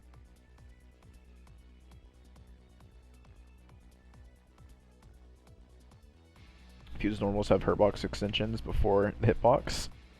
This is kind of true, but it's kind of just 5B. It's not really anything else. 5C doesn't have this problem. None of his jabs have that problem. 2B doesn't have that problem. It's literally just 5C. Or not 5C. It's literally just 5B. And even considering that fact, I feel like Ragna can typically play around that pretty well. Because Ragna has like solid low crush options and stuff. The thing with 5B as a move is this only matters if you have a really good disjointed active 5A. So if you're Susan or 9, you fuck this move up. If you're not Susan or 9, it doesn't really matter. I will concede, like, characters with that tool specifically are really good at it. But outside of the context of that, it's not great. The only other tools that really beat it are low profiles, and Ragna has a shit ton of ways to crush low profiles. Yeah, 5B is an amazing button. 5B is like one of the better grounded pokes in the game. I'm not going to say it's the best, because it's not, but it's really, really good. For how Ragna can move as a character, it's really, really good. So Ragna has these amazing buttons. 5B is great, 5C is phenomenal, 5A is one of the best 5As in the game. 2A is actually really good as a counter poke, surprisingly. But it's also just really good for other ways because of the frame data and all that other shit. 2B is really good, just as a neutral tool. But also because it's a low, and it's a long range low, and it's not that minus, etc. 6A, one of the best anti-airs in the game. 6B is kind of shit, I'll give you that one. 3C, not great. JA, this button is like... nothing needs to be said about Ragna JA, man.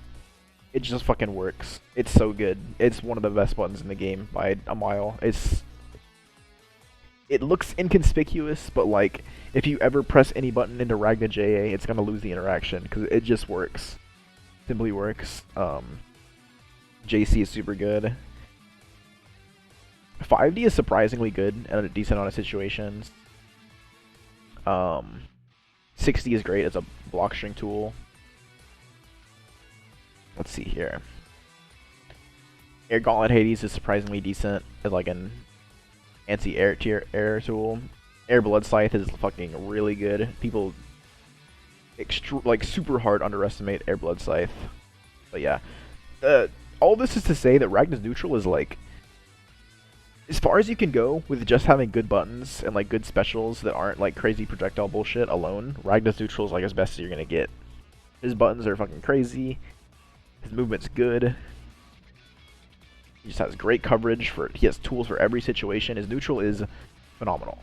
His neutral loses out to some characters that have like really awkward specialist tools that maybe something better or something like super specialized would work better against, like for example, neutral for him is kind of hard versus like Mu, whereas Jin has a lot better time because of his like ranged air options, or Naoto has a better time because of like the way his dash shit works, but Ragna's just better across the board. Like sometimes you need gimmicks to check gimmicks, but Ragna in terms of just like stable, fundamentally strong buttons and shit, I value it more because versus more characters, it's strong. It's more consistently strong across the board than shit like that is. And the other thing that this allows him to do that other characters can't is... well, I'll go over that in a second. Let me go over first his defense. I think Ragna just has the best DP in the game, like straight up. It goes slightly less far compared to Naoto DP, but in exchange, it's less strenuous to target the input. Since you just have to do the DP motion, you don't have to do like all the extra shit that you have to do for enhanced DP. There's less work to like... there's more work the opponent has to do to like hit the input, whereas like if you try to say you're in a situation where you're pressuring Naoto, he tries to IB DP you off after like a 5A. Your character was like a low 2A or some shit, and you can Gatling into it. If you do like 5A 2A, you're gonna smoke the shit out of him. If Ragna does clean the inputs his DP, there's a very good chance that he's just gonna block that shit anyways. Whereas like Naoto's DP just has that input issue, which I think it's not the end of the world, but it is notable. And then the really big thing for Naoto's DP is it has a gigantic fucking dead zone behind it, so it loses to like almost every cross up in the game, and then he just gets punished. Whereas Ragna's DP, it'll beat the fuck out of you if you cross him up. He does not care. He doesn't care at all. Ragna DP will always be cross-ups, because it's gigantic behind him. Shit is huge. Try to cross Ragna up, you're fucking bang, J4 being over here in the corner, you stick your foot right here, you're getting smoked, man. You're Azrael, you do cross-up rec over here, the fucking tip of your knuckle touches the back of his shoulder, you're eating shit.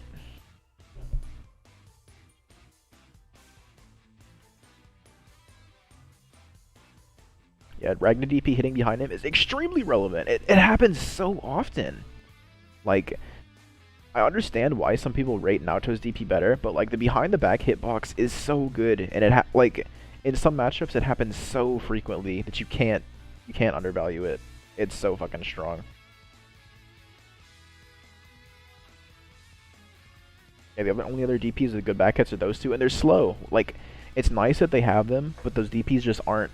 Ragna's is the only DP that's a good fast DP and has that crazy behind the back hitbox, which it gives it a lot of points to me. So with this alone, Ragna's defense all of a sudden becomes like super high tier. But then you say, damn, he has that. I wonder if he has any other good defensive tools. Well, he has a 5-frame 5A. That's already really good. His 2A is 7 frames, but it is really long. So that's like pretty solid for him. It's not possible to hit stop OS Ragna's DP. No, it is not. It's 9 frames. You can't hit stop OS any 9 frame DP in this video game. Unless your name's Susanoo.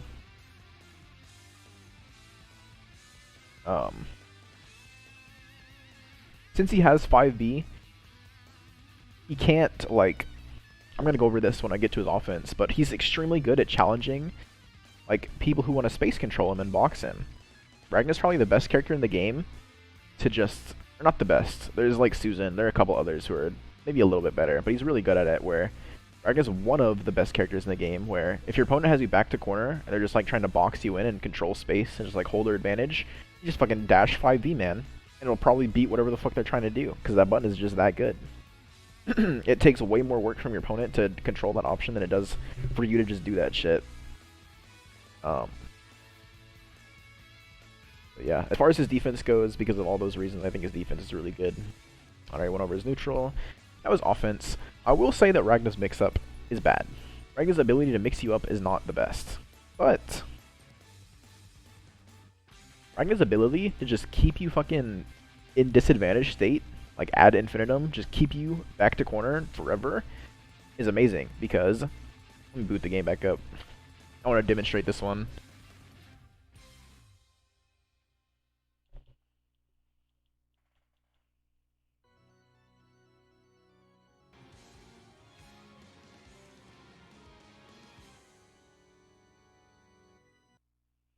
So, say Ragna puts you back to corner, and he's standing right here. Like, what?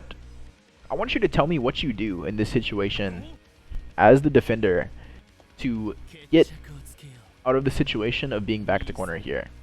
The answer is like, there's not a good answer. Like, you literally, I'm not going to say you can do nothing. There's plenty of points for interaction, but it's so hard. It's not easy.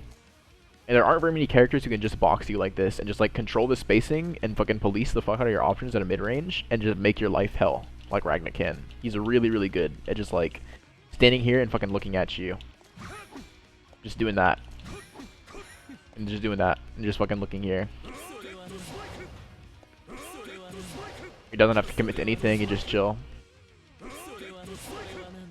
Let's say I do this. You're like, oh, you just jump the dead spike here. Your Jin, and you jump back, and you go like tier. And like all of a sudden, you still didn't get a punish. And Ragna's standing at you, and looking at you, and he's still like slightly out of 5C range. More than likely. And if he's not, he jumps back. And he presses JC. You try to jump away. Ragna says, I don't care.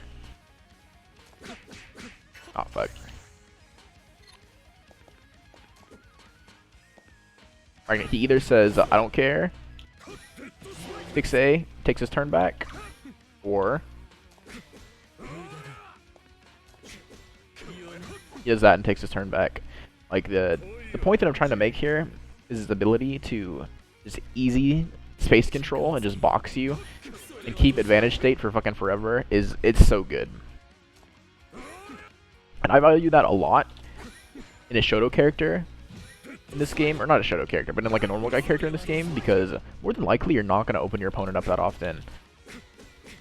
So, what's the next best thing? Keeping them in disadvantaged state for fucking ever. And forcing them to do something. I mean, you're not forced to do something, but like, if you're not forced to do something, then keeping your opponent in disadvantaged state forever. Which Ragna can kind of do, whereas the other Shoto characters just can't. And to me, that gives him a lot of value. Like, the ability to just control space like that is really strong, in my opinion.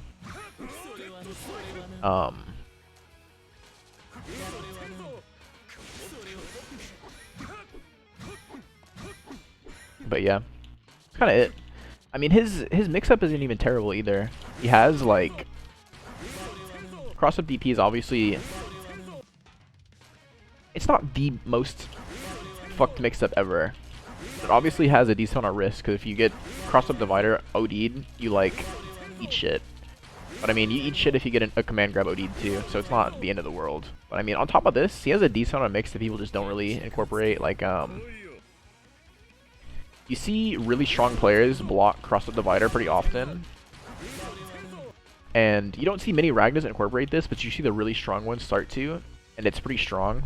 In the context of people with really good defense, is same side Nightmare Edge. In this situation is really good.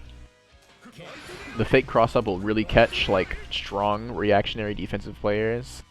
I mean, even from Tier, he has like strong shit.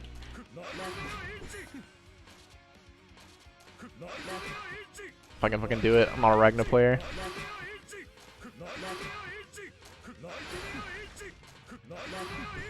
But you get the point. He has like decent high-low from here.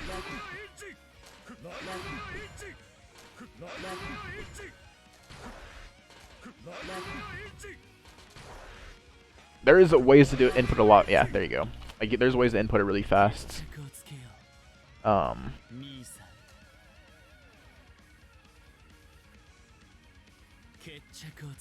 They're incentivizing the opponent to challenge you. Kinda, yeah, but it's almost like not even a matter of, oh, I'm forcing my opponent to do something. It's more of a matter of like, what is my opponent gonna do? And the answer is not much. If they do commit to something, they're probably just gonna get stuffed. It's not gonna be a good time for them if they do commit to something. You have easy bake answers to whatever they try to do from here. And if they don't commit to anything, then you just fucking look at them. You like low commit mid-range staggers like that for forever, and just keep them there and chill. The big thing for Ragna is to control space. He has to take very little risks, and due to that fact, you can secure an advantage and kind of just chill. And while you're doing that, you can regain a little bit of health. Keep yourself in this safe position. Kind of just fucking vibe and watch them. I've talked about this concept like a lot over the years, but maintaining an advantage and maintaining a quote-unquote offensive state doesn't mean you're directly putting your hands on your opponent. If you're just policing them and what they can do and not letting them do anything, that's more than good enough. And like I was saying, his mix-up it's not great, but it's fine. In the context of like, oh, I'm Jin, I can do 6A, but I need 50 meter to confirm it. I feel like Ragna's not that different in the grand scheme of things.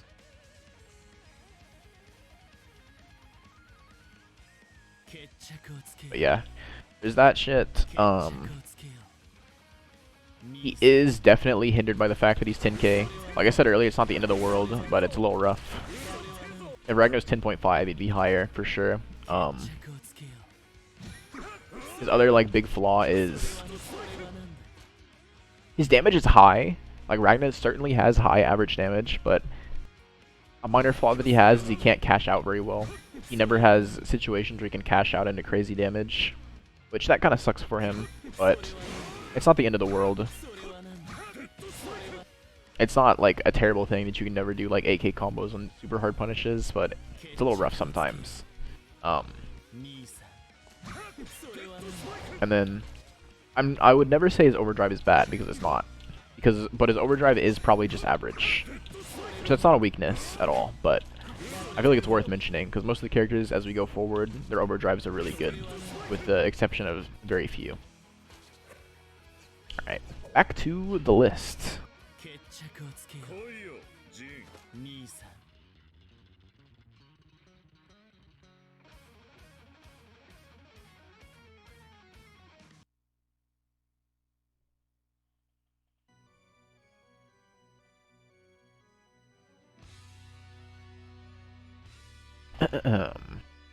Who's next? Relius? Relius is aight. I mean, Relius is like... I feel like there's not a ton to say, really. It's funny because Relius is like, obviously he's not... I don't have him high tier on this list, but like, Relius is the cutoff for characters that have an argument to be high tiers. I think Relius and above, everyone past this point is like, I could see an argument for them to be high tier. I certainly see one for Relius. I see one for practically all of these characters.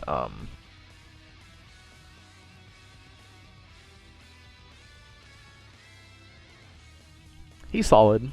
He has good neutral. His big flaw is that he's slow, but his buttons are good.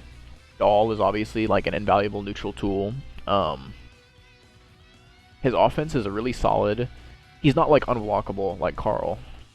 Not like in a literal sense, but like he doesn't have the most crazy mix-ups like Carl does, but his mix is fine. He has a really good ability to just like keep his turn for long periods of time, run solid mix-ups, probably eventually crack you, open you up.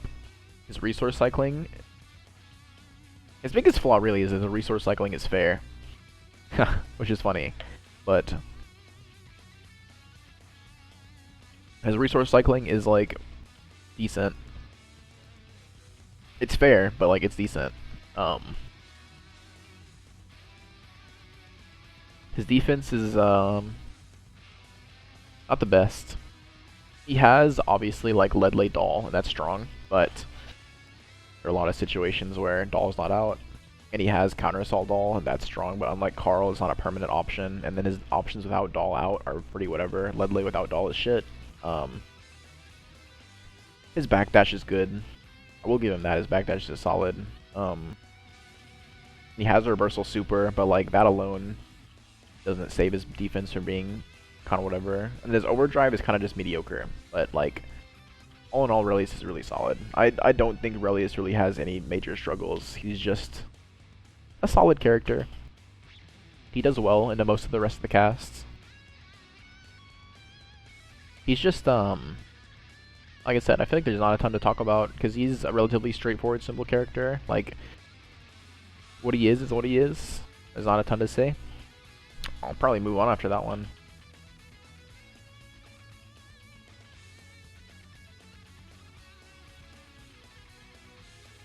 Nine. So, this is an interesting one. The thing with this character is her neutral great? Yes. But her neutral is flawed to some degree. I don't think it's a neutral that they're not flaws that every character can take advantage of. But the way that 9 has to move on the screen, some characters can really abuse. Not having traditional movement can like really harm her in a select few matchups. Her offense is solid. Like, she has set play offense and it's good. But the thing with 9's offense is it's like solid set play offense, but it's like Relius, it's like fair set play offense. It is not Carl, it's not Rachel, it's not Koko Super Bowl, it's not fucking Izayoi, it's not Valk. She's not doing anything ridiculous. It's generally either reactable, or it's a situation that you need to fuck up pretty hard somewhere to get yourself put into. Which, in my opinion, is a pretty significant flaw for a set play character who doesn't have the option to just run staggers indefinitely and box you. Because the thing with 9 is her normals are really big, but her frame data on normals is dog shit. So she can't necessarily just like keep you boxed like a character like Ragna can. And then 9's other big flaw, well, she has a couple. Another big flaw of hers is her OD sucks. Her OD is like another contender for the worst in the game. That shit is worthless.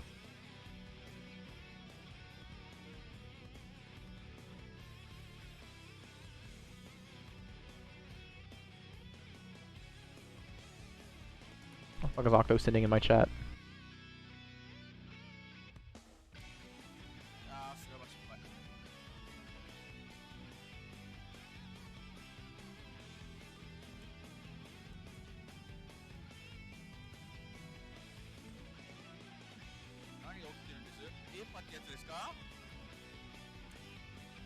You could have got out like 5 times here, man. I'm not gonna lie to you. That's on him. Also, J2X is like 1,000,000,000% reactable. So it's not a 50-50. Not reactable in like the same way that I'm like, oh, Rachel's reactable. Just believe in yourself. I mean, like, genuinely, you can react to that consistently if you're really trained for it. Regardless of who you are. Yeah, she's solid, but fuck, where was I?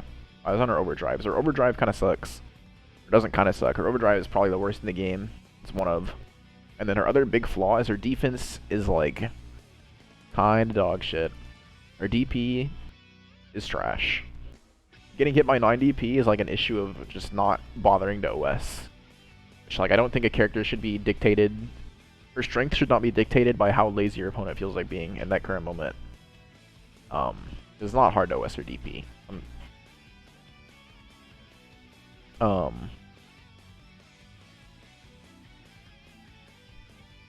It's opened up by TPJ2X. I saw. But there's that. There's the fact that she has no backdash at all. She has no grounded, or not grounded, she has no crouching mash options that are good. Though there are a lot of characters that have like standing specific frame traps. And she kind of just has to eat those, which sucks. It's not fun for her to have to deal with. And then her 4X is good. I will say that it's one of the better mash options in the entire game, but I feel like having a good mash button alone can't save you when you have no other options realistically. Trying to think of anything else to mention for this character before I move on. I think her damage is pretty whatever. I think her, if she had higher damage, maybe it'd be scarier, but she kind of just doesn't have that. So, sure, her damage is like average at best.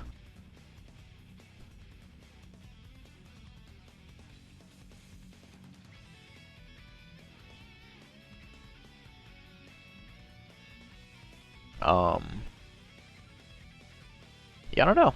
I mean, this is high mid-tier, and this is not a bad character, but I don't think she deserves to be any higher.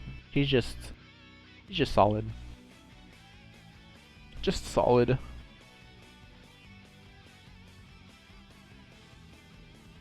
Scary reset options? I disagree. I don't think she has good resets at all. She can fucking jump scare rock you, just block rock. That's kind of end of story.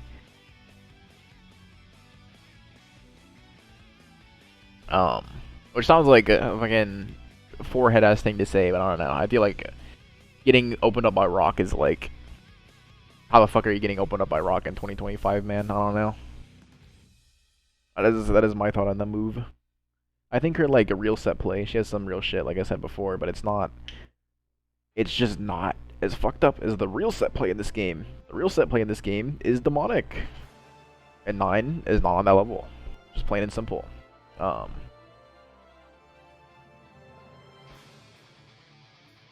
Fuck, I gotta take this phone call. Hold on a second. Who's calling me at 1 AM? I'll be right back.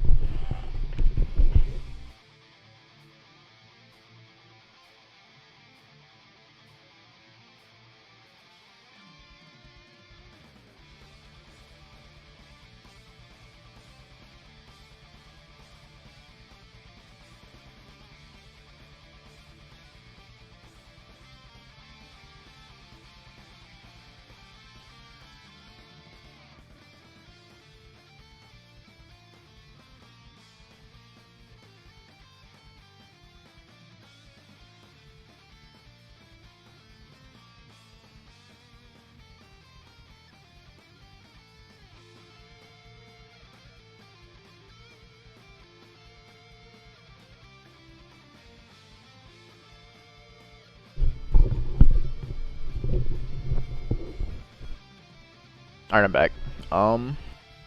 Who's next? Kagura. Just got here. I'm surprised you put Izayoi so high. I haven't gotten to her yet.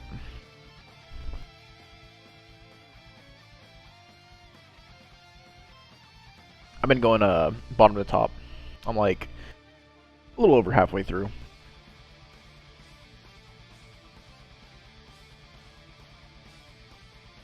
Or are we Kagura?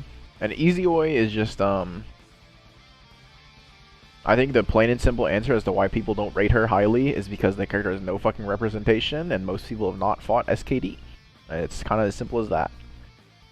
That character is one of those characters where it's like, she's fucked and she has so much shit to her that is extremely strong, but the Izayoi players we have are nowhere near the level that you need to be to make that character look scary, and they also simply don't do the fucked up shit. It would be like if Makoto was the best representation we ever had for Koko in the history of the video game, and that was all anyone had ever played, the character would be significantly lower in everyone's mind. But we had Anakin, and he was around like 2 years ago, so people are like, oh shit, I understand because I fought this character in a relevant time frame. But Izuo's not had that in a long, long time. That's kind of brought her down in a lot of people's minds. But we'll get to her in a fuller context later.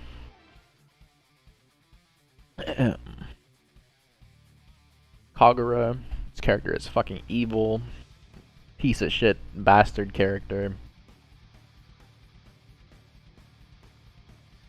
Oh, I hate this character. So Kagura. Let's see what Kagura doesn't do well to begin with. I will say his neutral is like average. He has some really good buttons, but they're slow. So that's kind of a hindrance towards him. And he's slow in general as a character. But it's not the end of the world, because you always have JC. You always have 6B, which is pretty good normal. 9-frame button to beat this. It's not bad. You always have flash kick.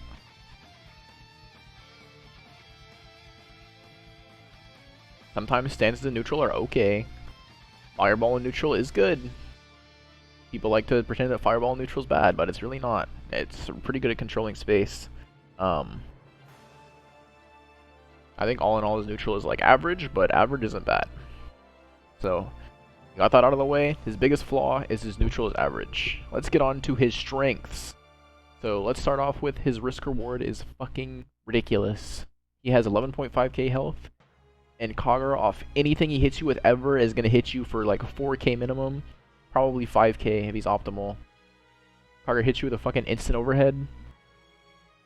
He has 50 meter on him, that's 5k. Kagura hits you with a command grab. He has 25 bar on him to route and a crush trigger, that's 5.4k. Kagura hits you with fucking 6B, it's like 4.5k for nothing. He hits you with any frame trap and you get counter hit, you're blowing the fuck up for no meter. Like he just hurts. He hurts so bad. You hit by anything, man. You hit by anything this character does, you are hurting. Your bones are fucking shattered. He like consistently 2 touches 11k characters, which maybe not consistently, but does it very, very often. He consistently 2 to 3 touches 11k characters, which is like, there are very, very few people in this game who can say that. Even the other high damage characters, typically they need like, the thing with other high damage characters is they normally need some kind of hit to get started. Like Susan needs 1 hit that's probably not high damage to get seals. Bang has like bad crouch confirms, and he has to fork up damage to get seals as well. Azrael has to get a weak point before he can really hurt you outside of specific scenarios.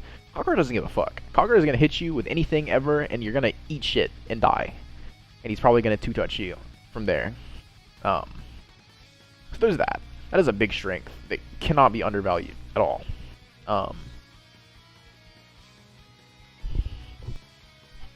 Outside of that, his offense is disgusting. This character's stagger is fucking crazy, man. First of all, he has an 8-frame standing low that's 0 on block that he just like RPS with and reset his pressure on like crazy. His jab is phenomenal. Disgusting jab. He has, because of his 5B and because of him having multiple lows, he has really good staggers, and it's really hard to avoid command grab because of how many lows he has to stuff fuzzy jump. He has good frame data all around, like 2C's -9, but 5C's only like -4. He's really good at, not really good, but he's pretty solid at doing the Ragna shit, and boxing you in the corner, and then kind of just doing shit. Where do you think the notion that Kagura bad came from? Because he was shit in CP, and we've never really had many crazy Kagura players to really convince people otherwise. But yeah, so his offense is like, the thing with Kagura offense is his stagger and his zone control isn't quite as good as Ragna. It's like obviously a little bit worse, but Kagura is not a normal guy character. That's not the only thing he has to work with. He has like more than serviceable stagger and more than serviceable ability to stay in, like even better than some characters who that's their sole like lifeline. And then on top of that, he has a command grab and an instant overhead and a 20 frame overhead or 21 frame or fucking whatever, and all of it 2 touches you. It does 5k damage. Fucking Jin wishes. Jin fucking wishes he had a command grab and an instant overhead that he could just kill you off of. He does not. Bro does not have that shit. Whereas Kagura has both a pressure reset option to RPS around in 5B, and he has disgusting offense. Or not disgusting offense, disgusting mix. There's that. The damage is fucked. And the third thing is BlazBlue is the game that is the the reaction game. There's extremely reactable offense in this video game. No one's gonna disagree with that. Generally, most characters outside of a select lucky few are running like 95% reactable pressure. Shit, you could argue 100% for a lot of characters. Even like including like Ragna and shit, who has the fucked up mix-ups with meter. You can say they're reactable, and I'd give it to you, because they are. But I digress. The thing is, in a game that is primarily reactable offense, you know what's really strong? A DP that you only have to press one button for. So having this like really cool option where you can just be like, oh, I can react to overheads and mix-ups and shit, so when I see one, I'm gonna press up plus C. It's fucking broken, man. It's disgusting. As such an invaluable defensive tool, and like, obviously Kagura flash kick on wake up immediately isn't the greatest because hard knockdowns don't allow him to do it. But who cares? Fucking wake up and block for 3 seconds and then wait for them to do something and then kill them. If you're playing Kagura and you're just like flash kicking like crazy and just RPSing with it, you're playing the character wrong. It's the same vein as like Hakumen, where Hakumen players who just mash drives like crazy are playing wrong. If you're not like reactively blowing overheads and shit up with 6D as Hakumen, you're playing him wrong. It's the same shit for Kagura. Kagura's defense gets so good when you play him as a patient reactive character. It becomes so fucking scary. And then, yeah, it's kind of it. Since he has, since Katamose exists as the option it does, where it's kind of the same shit as Jin 6A, where you just do it until you have the meter to confirm it, he ends up being a surprisingly good character at just like farming active flow, which is pretty funny.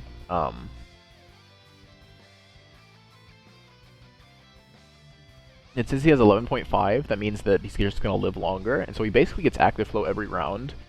And then his overdrive isn't amazing in a general sense of, oh, I pop my overdrive and become a better character like a lot of people's is, but it is really good for cash out, and he can do a lot of damage with his overdrive. So, taking this into consideration,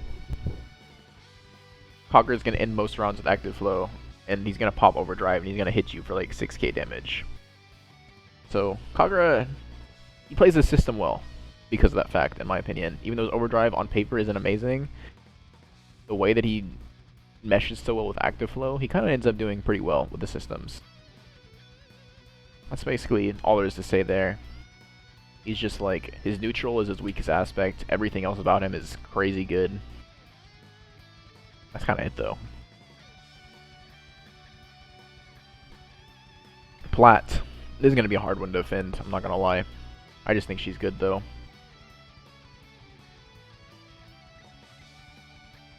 Should probably be under Kagura, I'm not going to lie, but it's too late to change that now. It's already posted on twitter.com.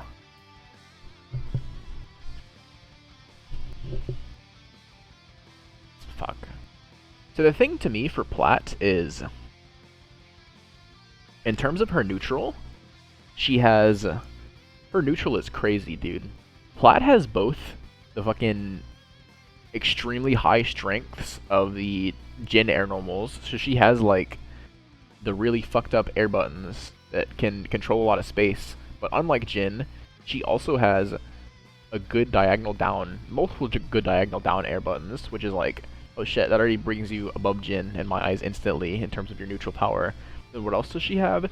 She has fucked up grounded buttons that are really good. Her 3C is great. Her 6A is a good ass, it's just a good anti-air. It's just a good one. Like, there's no debate to be had. It's just a really solid 6A anti-air. Her 2B is an amazing... Her 2B is like Jin 3C if it was less recovery and lower risk. And then her 5B is crazy, man. This character's 5B is... Sure, it's 11 frame startup, but I think people don't understand how big this button is. I'm gonna have to fucking open the game to display this. God damn it, man. Give me a second.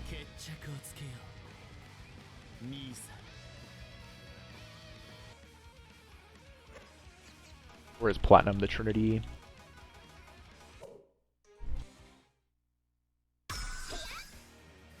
This one is huge, man. You know, it wouldn't be hitting from this range? Ragna 5B. I can promise you that. So, even though Plat's 5B is like a marginally slower than other characters, she just plays at a further range than them, and she chills because her button is so fucking gigantic. Since 3C is so big, she like always gets confirm off it too.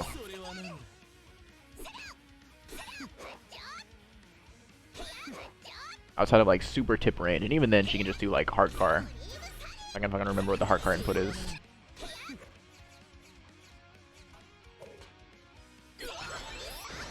Oh, can she not? This character might be ass. I lied to everyone. I'm pretty sure if she actually gets the hit, she can always 3C. Yeah. She always gets... I've never seen a Plat not get a confirm off this button unless they just like weren't paying attention. And then let's send for Swallow Moon. Fuck. There you go. Swallow Moon is some of the best air stall in the game. I will give you that her defense is kind of poor. Her biggest issue is probably that her defense isn't great. Her defense is fine. It's like average defense. I wouldn't consider it like a major weakness. And I think Plat's offense is pretty damn good.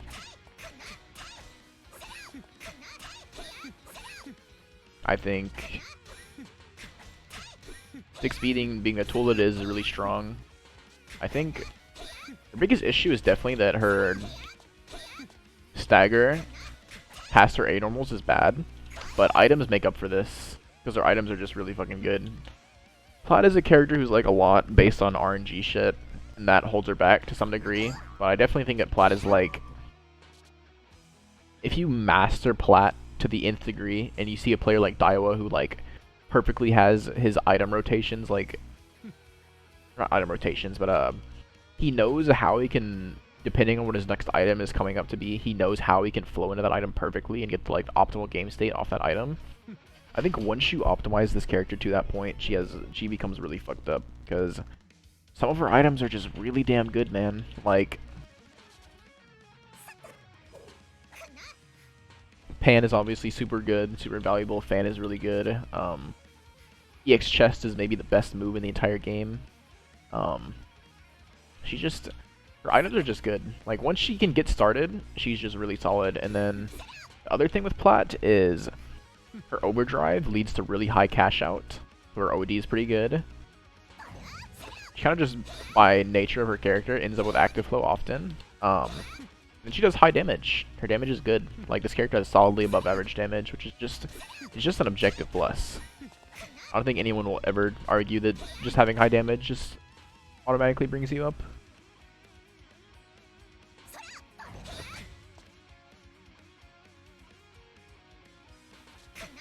Yeah, infinite item usage is like, depending on the item you have, it can be really, really good.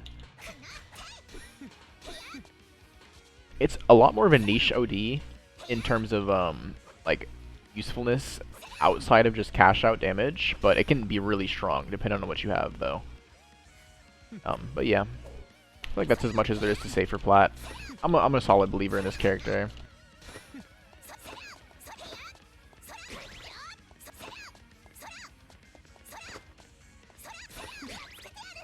I think she's just good. But yeah, let me head back to the lists.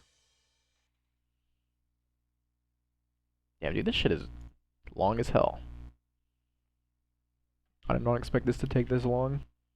Guess I have a lot to say.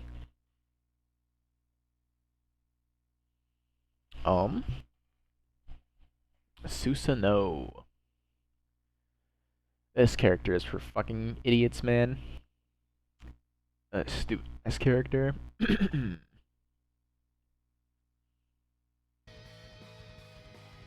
He's so good. Like, Susan has...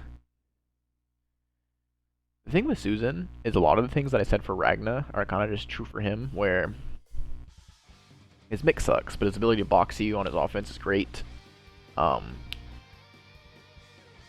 unlike Ragna, Susan loves RPSing. Not RPSing, but Susan, like, if the chance presents itself to use health as a resource, it just pops up. Susan loves to be able to do that. Susan's health is so fucking high that, like, he can afford to just make so many mistakes. That's just really, it's just really fucking strong. And then versus resource characters, since Susan has such a dense health pool to chew through, it's like impossible to kill Susan before you run out of resource eventually. And then Susan is like such a good snowball character that he can very often just fucking rob you once that situation comes to pass. As far as his neutral goes, like, Susan has arguably the best buttons in the game. Like, just across his entire kit, his buttons are insane. All of his air buttons are crazy. Most of his grounded buttons are absurd. His big issue is his movement, but his movement is only like... I'm not going to say his movement's irrelevant, because that's just cap. Because his movement does hurt him a lot against zoners. But the thing with Susan's movement is his buttons are so good that he still wins neutral against most characters outside of like some of the zoners. And a select few other characters. His buttons are so good that his movement like doesn't really matter. And then crazy high damage. Yeah, his movement is only a flaw versus those. Exactly, yeah, that's how I feel. His movement's not a huge deal versus a lot of characters. He has crazy high HP, crazy high damage, crazy high snowball potential, crazy high cash out damage. His defense is bad if he can't get DP, but once he gets DP, his defense is good because his DP is too fast to be jab OS by most characters. His defense becomes really solid. He has a really high damage off DPRC for some reason. So the thing I talked about earlier with the ability to like mash at spacings, he does that. He's one of the characters who I backtracked off saying Ragna's the best at, 'cause Susan's better. Susan's probably the best character in the game at mashing on range stagger pressure, just because 5A is gigantic and disjoint as fuck. And then 5B is 5B. I don't need to say anything for Susan 5B. Yeah. So he's just good. Like, Susan kinda just does almost everything well.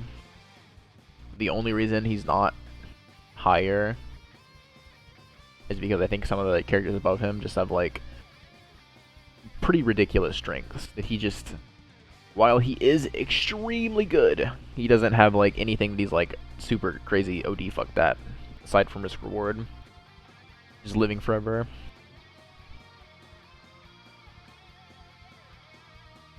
I also think his mix is pretty solid compared to a lot of characters just because he has all of his fuzzies that he has.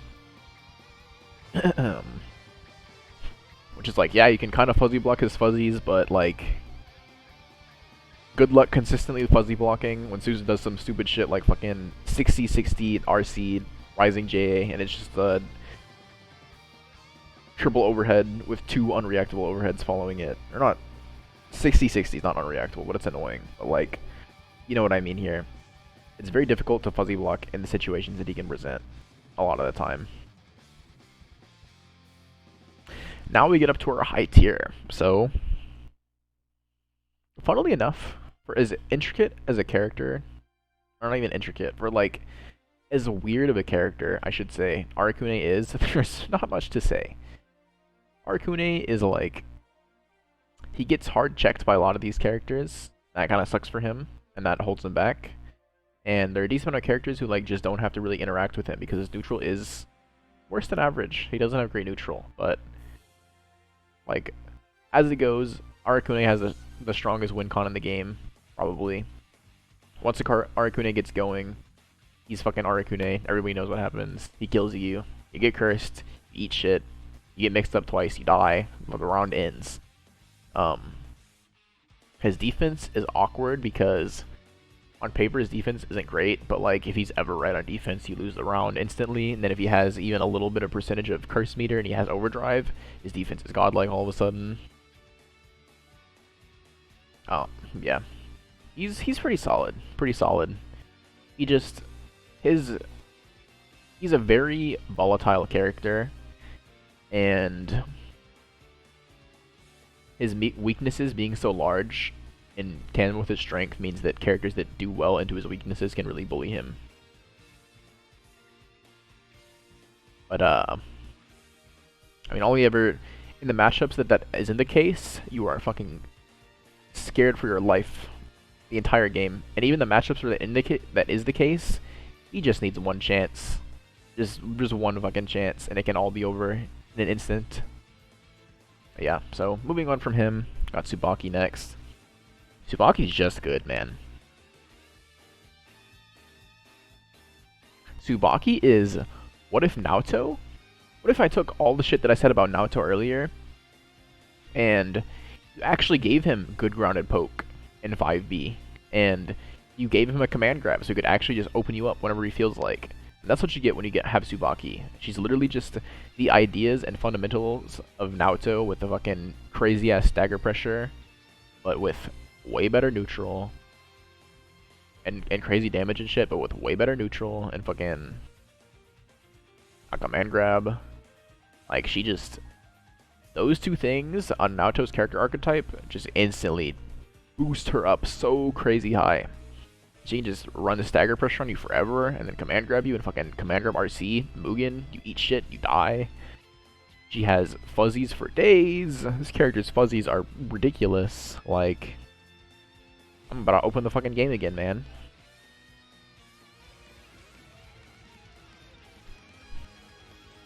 This one's kind of disingenuous because I'm going to do it on Relius, and this fuzzy loop doesn't work on everyone. But the base fuzzy in itself works on almost everyone. I mean, that's good enough for me. Let me swap the scene over. Give me 1 second.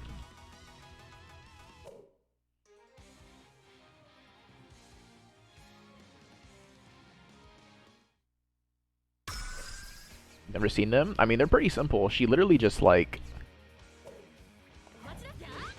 Oh, I suck. It's literally just fuzzies on like 95% of the cast.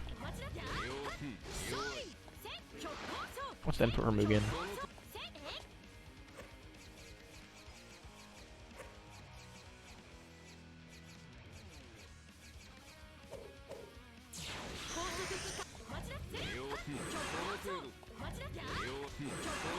I suck. Yeah, I do suck. This happens, you die. I don't care what character you are. I can't input it because I'm not a Tsubaki player, but you get the picture here. That fuzzy beats the fuck out of you. She obviously has great range stagger. She has whiff cancels. Why does she have whiff cancels? I don't know. I don't know why she has fucking whiff cancels. I don't get it.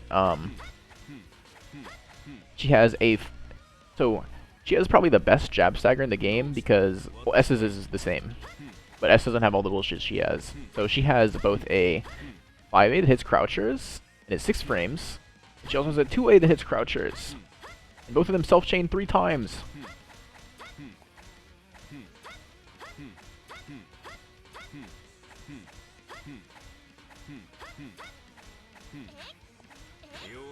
Or fucking 2B's only -1.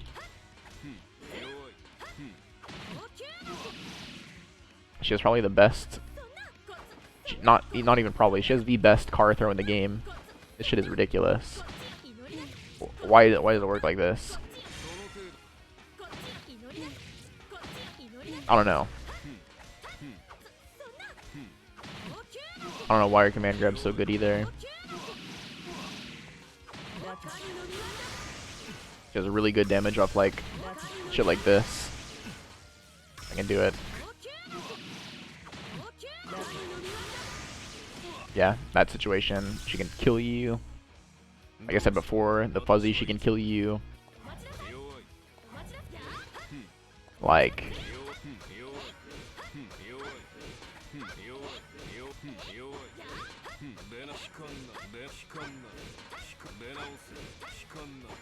I don't know, man. That's kind of cap. She can only do that on a couple characters, but she can do fucking Rising JF fuzzy on whoever she feels like, which is it's just good. Even if she doesn't want to burn crazy meter, you know what she can do? She can do fucking.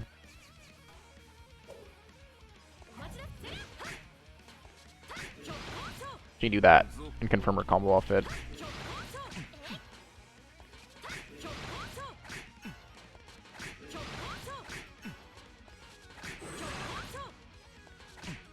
I think. I'm sure she can. I don't know if I can remember how to do that shit. I don't play this character. But you get the picture here. She's just like, she's just good. And then the thing with her is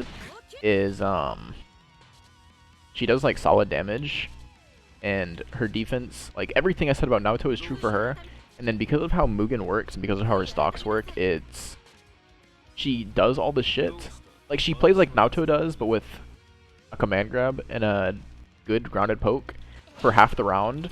And at the end of the round, she becomes this character where it's like, okay, now you just have to guess. And whatever I do to you from here, if you guess wrong, you're gonna die instantly because I'm gonna fucking command grab you, or I'm gonna RC, or I'm gonna command grab you, RC Mugen, or I'm gonna fucking Rising Fuzzy you into Mugen, into Overdrive. And then you're gonna eat like unburstable 5 to 6k and you're gonna lose the round. That's just like her optimal gameplay flow, which it's just really good. It's just really fucking good. I value it a lot. She is just strong. Just does things well. Swap the scene back over. Turn the music back on. Who's next? A guest machine with full Mugen. I mean, yeah, she can definitely just blow you the fuck up off anything if she has Mugen, or if she has like, she doesn't even need full stocks. Even if she has like 3 stocks, she can command grab RC, Mugen Overdrive into like 6k, 6k, at least 4.5. She can definitely J Mugen into like 5k, burning just all her resources. With full Mugen, she can just kill you, man. Well, full Mugen, she can do like 10k combos off of like counter hit 5C starter. She can just blow you the fuck up. Yeah. It's just all that stuff, and then, like I said, she has good buttons, but just some really crazy ones, like her JC is really good. Her air buttons are like exceptionally good. Her J is good, but her JB is like, there aren't very many rising air normals like this that are this good, and it's 7-frame startup. It also has a fucking whiff cancel, or wait, I'm capping. This button is really good. I'm full of shit. Hold on. This button is really good. Her JB is like one of the better JBs in the game. It has 8-frame startup, and then the whiff cancel on it is, I got them backwards earlier. Oops. Her whiff cancel on it is a disgusting rising air to air. So you can do like, if your opponent's like super jump height in the sky, you do like jump JBB, and you whiff the JB in a second, and the JBB comes out by the time you reach their height, and you just smoke them. It's really good. Her JC is really good. Her JCC isn't like the craziest thing in the world, but it's just nice to have.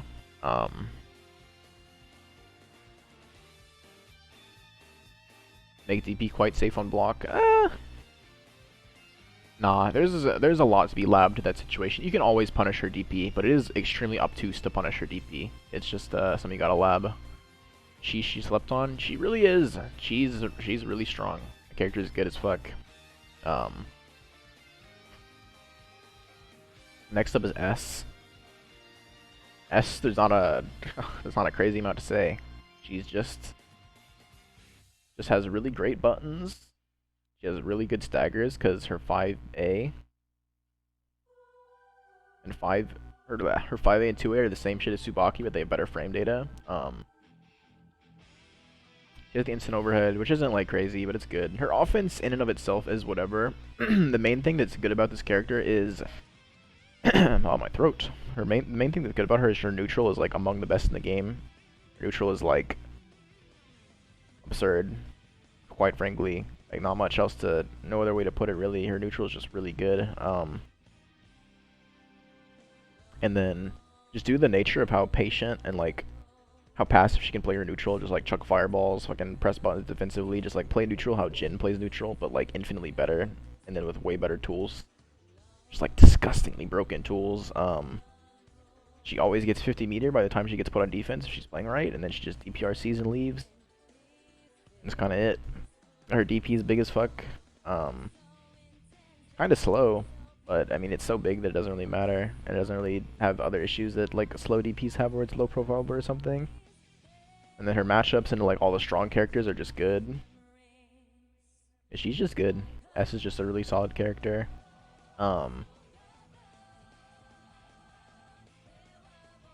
Litchi.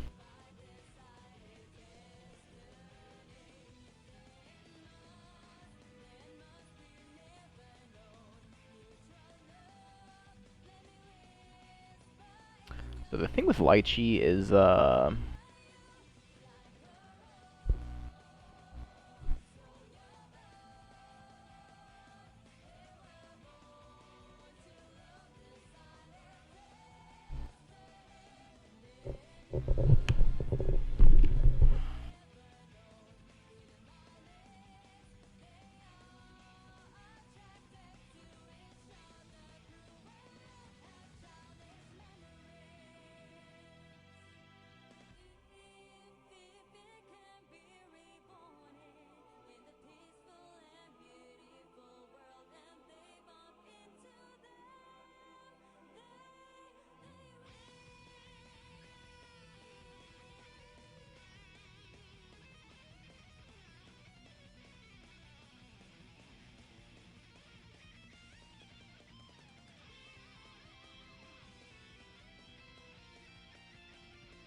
alright, I think I fixed my mic. Can y'all hear me?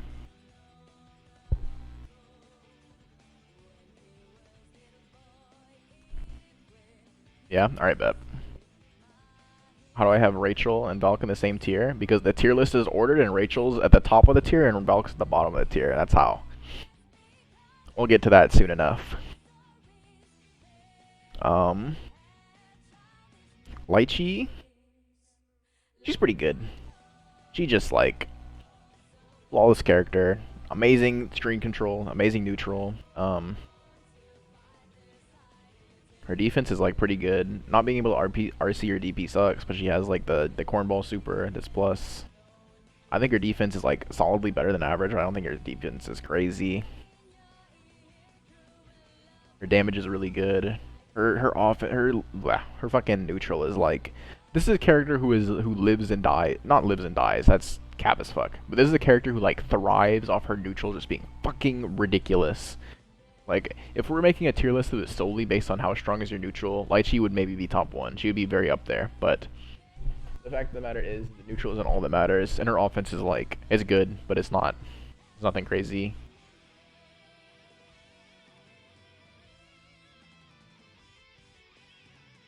This character that isn't running set tier and that playing god tier offense, true. Except Bang. Yeah, Bang goes under her. Bang's offense sucks on God.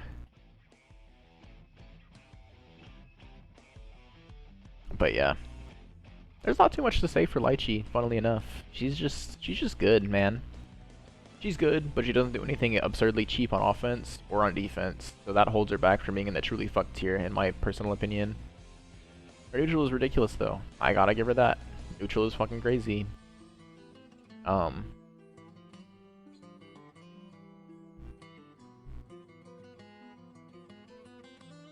offense better than Litchi?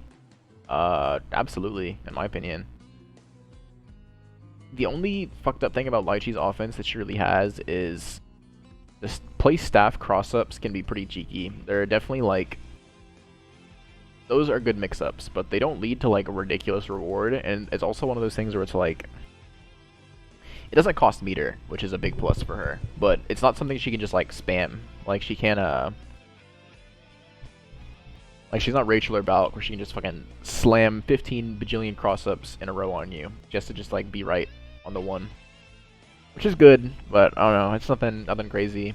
It's also one of those things where like, I think cross-ups are less valuable than overheads for the sole fact of they put you in the corner if your opponent's back is the corner. So your opponent fucking positioning bursts you, all of a sudden you're in a really bad position. So like sometimes it's not the end of the world, but if you're fighting a character with a really good offense and you get bursted in the corner, you might just lose like right then and there.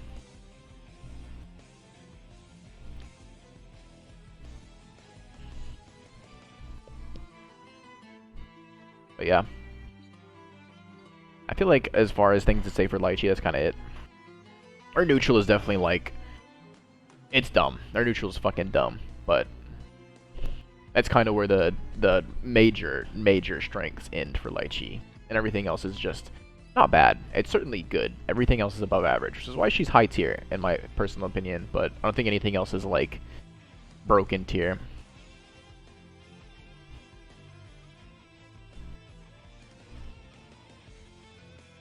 Like she has too many risk-free taking back her turn things. Yeah, I'm not gonna disagree with that. I think that her ability to like re-pressure you and keep on taking her turn is really strong. That's why I think that her offense is solidly better than average. But at the same time, being able to like keep taking your turn, really low risk, and keep on like extending your pressure in really difficult and difficult ways to challenge. It's still not as good as fucking saying, fuck you, I'm going to make you eat a bajillion 50-50s like this character, or this character, or this character, or this character. Or, fuck you, I'm going to get this absurd win condition and win the game instantly like this character, or this character. Or, fuck you, I'm going to turn off all defensive options forever and force you to block a command grab character with really obnoxious ass high-low like this character. I could see the argument for her offense being on par with Izanami's, but I think everyone else above her has better offense than her. I also kind of think that Bang has better offense than her, I'm not gonna lie. So, on to Bang. This is my GOAT. So Bang. Actually, I want to save Bang for last. So I'll do my next. She's just like, what does she do bad, man? Mai just does everything so well. Her neutral, phenomenal. Her defense, phenomenal. Her pressure, good as fuck. As far as a strike throw character goes, Mai is probably the best in the game that doesn't have a command grab. And even then, her strike throw is probably like only marginally worse than characters with... I wouldn't say that. It's marginally worse than some characters with command grabs, even still. She has like a quote-unquote lack of mix-up, but... like, these other characters... there's no argument for them to be in this tier, but the difference is that I would never put any of these characters up in this tier, but Mai's base strength is so obscenely high that she's like low-key a contender for just being right here anyways, even with having mediocre mix-up. And her mix-up's not even that bad, as Fortress said. It's still fine. She's just amazing at everything. Just plays CF and BlazBlue at a baseline extremely well. She has arguably best neutral. Yeah, I agree. If she loses neutral, she can get destroyed. I think that's also a situational thing, because Mai's defense is like... I'm not going to say that Mai's defense is infallible, because it definitely has flaws. However, Mai has some of the best defense in the game against a lot of characters.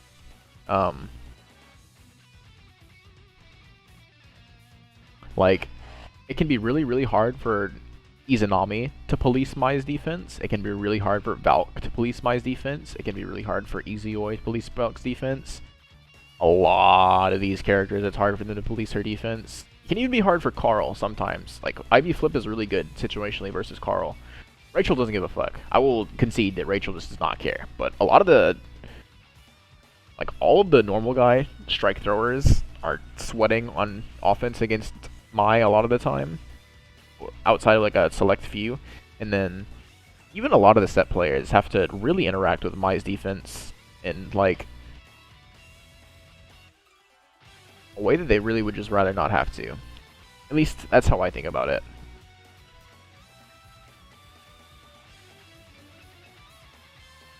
And they really don't without meter.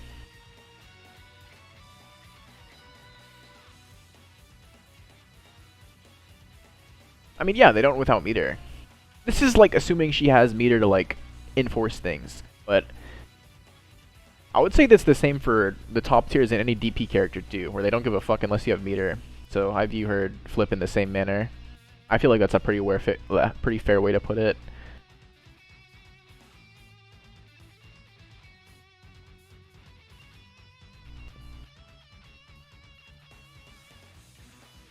Yeah, I agree with those two things, Ice. But yeah, Mai's good. So moving to our top tier. Falkenhayn, R. Helsing. I think this character is very undervalued by a lot of people, solely due to the fact that,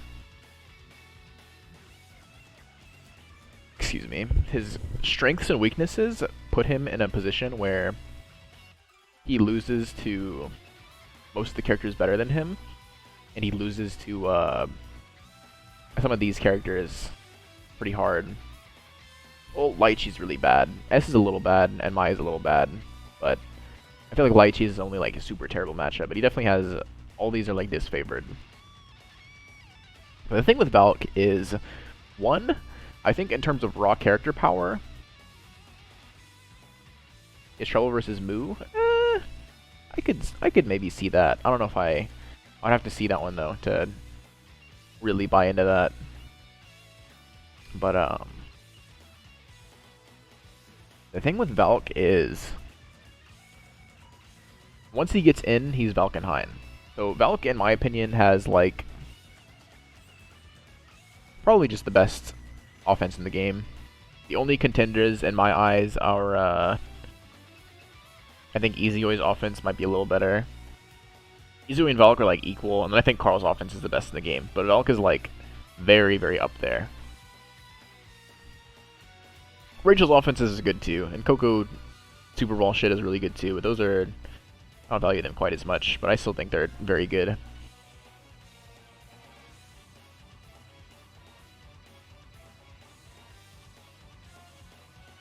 But yeah, so the thing with Valk for me is, like I was saying, his offense is like, it just completely ignores defensive player skill to a large degree. It's extremely, extremely powerful.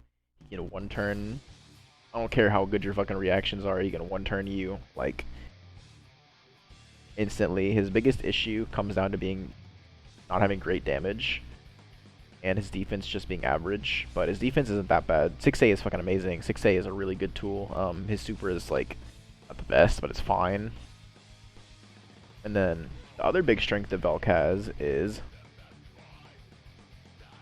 unless you're one of these like 6 characters, he has some of the best neutral in the video game. Or this character too. Unless you're one of these few characters, ignoring Bang. Bang doesn't really do that well in neutral versus him. It's just okay. But unless you're one of like these characters, not even Koko. Koko doesn't even do well in neutral versus him. Like these 6.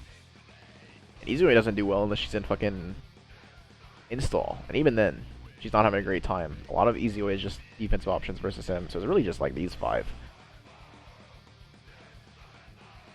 Say the characters in this tier don't have any real notable flaws. I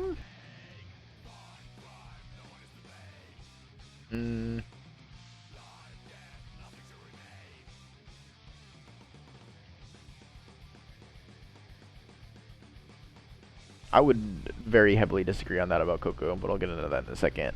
But yeah, in my eyes, Valk has like both some of the strongest neutral in the game paired with some of the strongest offense in the game, and I feel like I can't reasonably in my head place him anywhere below top tier, considering that.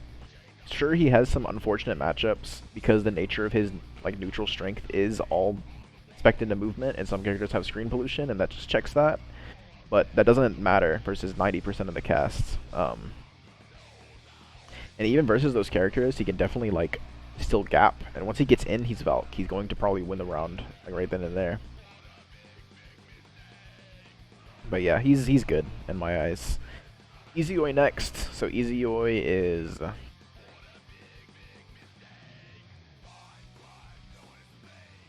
this character is just fucked up. This character has a combination of really egregious normals, really disgusting, like, button's crazy, really disgusting, button is also fucking stupid, why is it plus? She has a combination of really good normals, a really good offense, really good defense, really good neutral, and she plays the system extremely well. Izayoi is like, it's funny because she's like a hover dash character and you wouldn't expect her to be described in this fashion, but she's like the ultimate all-arounder in terms of Blaze Blue, in my opinion. This button is stupid. This button is stupid. This button, well, people don't understand how ridiculous this button is. Nothing needs to be said about this one. The entire idea of Izayoi is she's this character who has to get started, except she doesn't have to get started because she can just pop OD and become God character off the bat. Even if she doesn't decide to do that, she's not like, it's not a struggle for her to get into her win con state.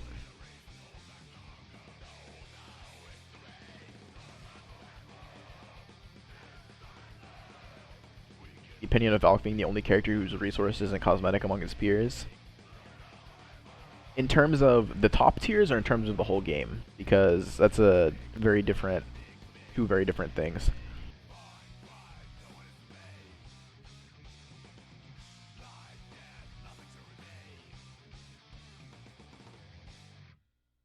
On the top tiers, sorta. I think the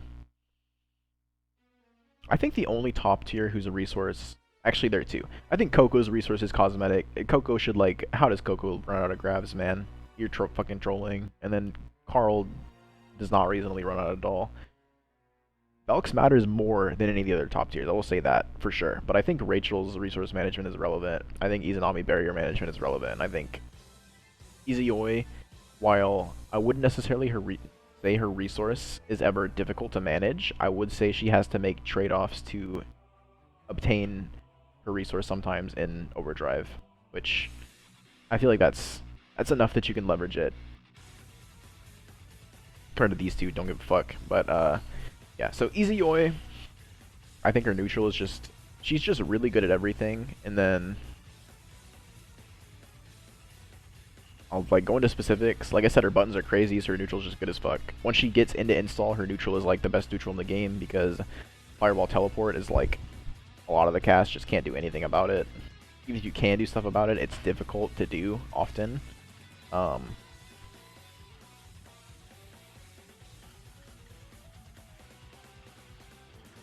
significantly less strong against non-standard. Sorta.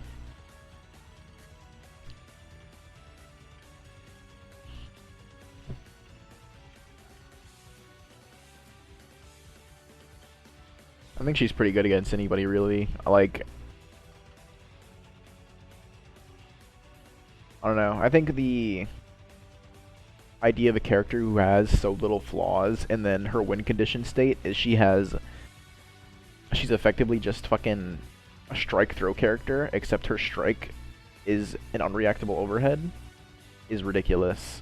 Izayoi's offense is a contender for some of the best in the game to me, because to me she effectively has the idea of like a really fucked up set player offense, except the other set players who function in this fashion, they're on a timer and they're on a meter and they can only do so much and then they have to back off. They're constantly dictated by like a secondary resource. Whereas Izayoi, if she's in gain arts and she's not spending anything to mix you up. You're constantly having to guess, and like to escape Izayoi's offense, you literally just have to guess right on mash to get out. Whereas these other characters, you can like feasibly guess them out for like 3 or 4 rotations. Whereas Izayoi, it's literally like you just have to take a risk. I think that's kind of invaluable as an offensive structure once you get to the like unreactable mixed characters.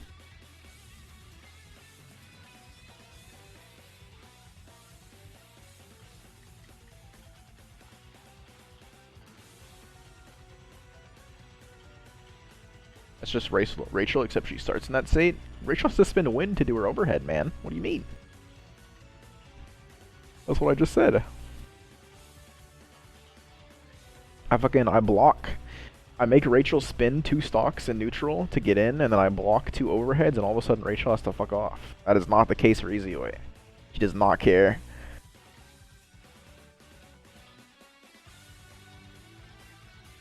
But yeah, I think that shit's really strong. Her defensive rotation is so stupid, man. Foe Riser paired with normal DP paired with Gainard's backdash is like, can't cover it all. If she's right, she's getting a solid reward. It's just no bueno. Her resource cycling, once she gets started, if the Izayoi is optimal, it does not run out. I feel like a big issue that many Izayoi players have is that they don't do the proper restock routes, and they don't do the proper set play setups to get like the most bang for their buck. But that character should really, once she gets started, unless she just gets, like, even if she gets demolished, she should lose the round with stocks. Like, there's almost no situation where Izayoi goes into gain arts, and then she should, like, realistically, if she's playing optimally, have to play normal Izayoi ever again for the entire course of the rest of that round.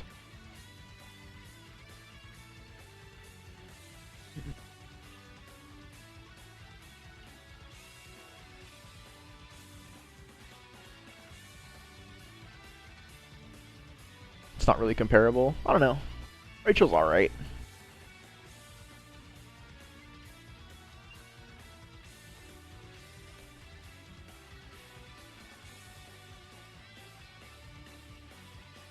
I mean, I definitely don't think Rachel's offense is bad. I'm not gonna fucking say that ever, but I don't know. We'll get to her. So that's all I have to say about Izayoi, really. I'll go into Izanami next. So this character is like, she's just good. Her neutral is really fucking good. Bits are just a crazy neutral tool. I was about to say. I'll skip these. Fuck 'em.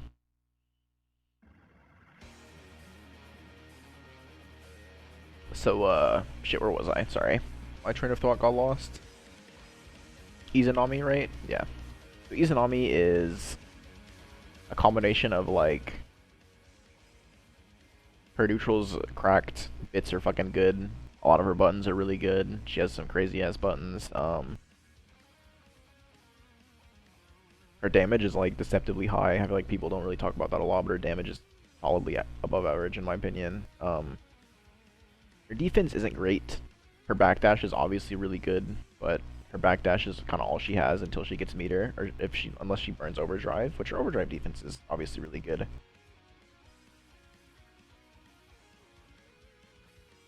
Um, I think this character is obviously very strong. I think the biggest flaw, the biggest thing that hinders Izanami to not just be higher is, I already said her defense, but she has like really high base strengths everywhere, but her offense isn't just like the fuck you turn off defensive player skill offense that some of these other players have. Her offense is very good. Like I'm not gonna sit here and try to tell you that Izanami's offense isn't like top 10 offense in the game, but it's not Carl, it's not Rachel, it's not other characters or other peers. She compared to them, her high-low is definitely blockable and reactable. Not like easily, and not like you can't just do it for free, but you're not just never blocking that character on reaction, which is a big, not a big hindrance, but it is definitely a divide between her and the characters in her level. The only like real mix she has that is just like 100% guaranteed is the fuzzy, which is character specific, which that shit's just good. I'm not gonna sit here and pretend that a fuzzy's not strong, but I don't have to deal with it because I'm bang. Love to see it.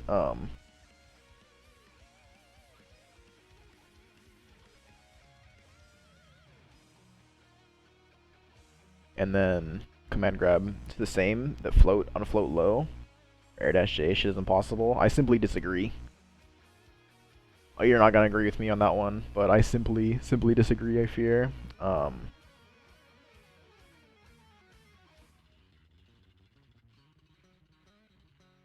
But yeah.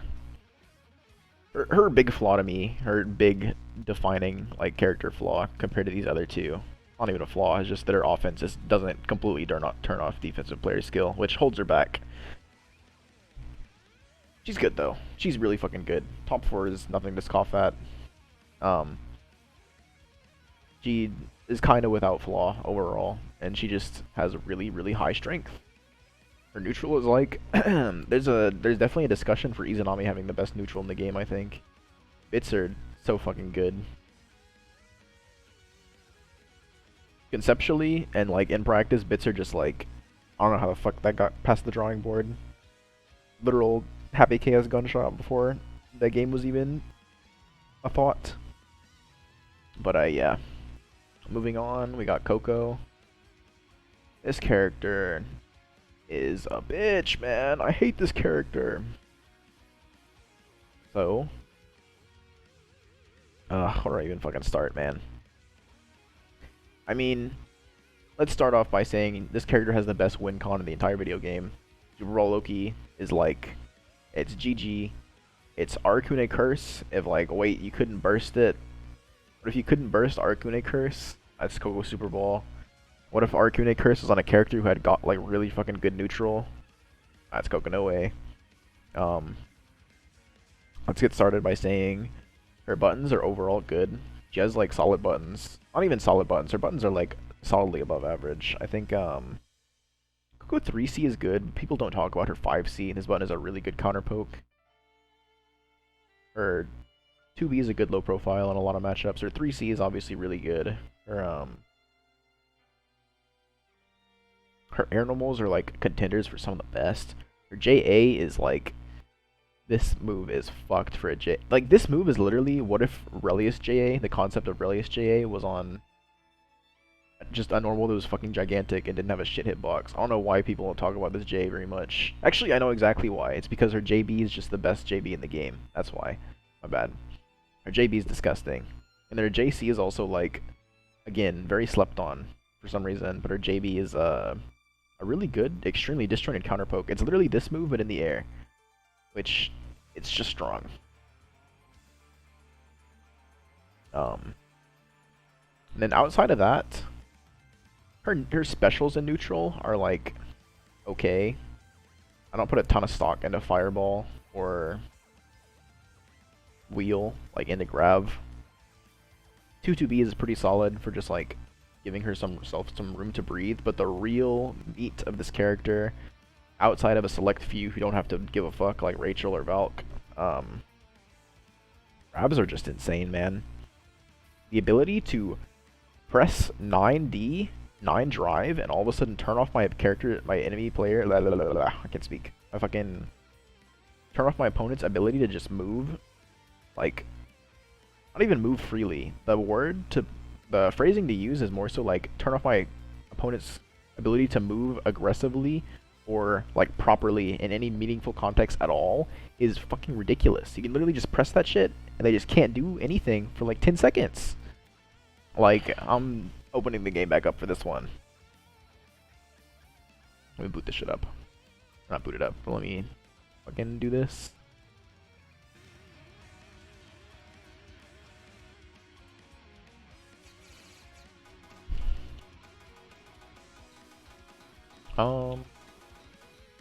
Pick Ragna to demonstrate these things.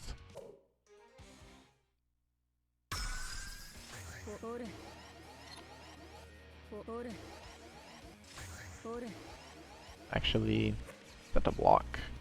Should be.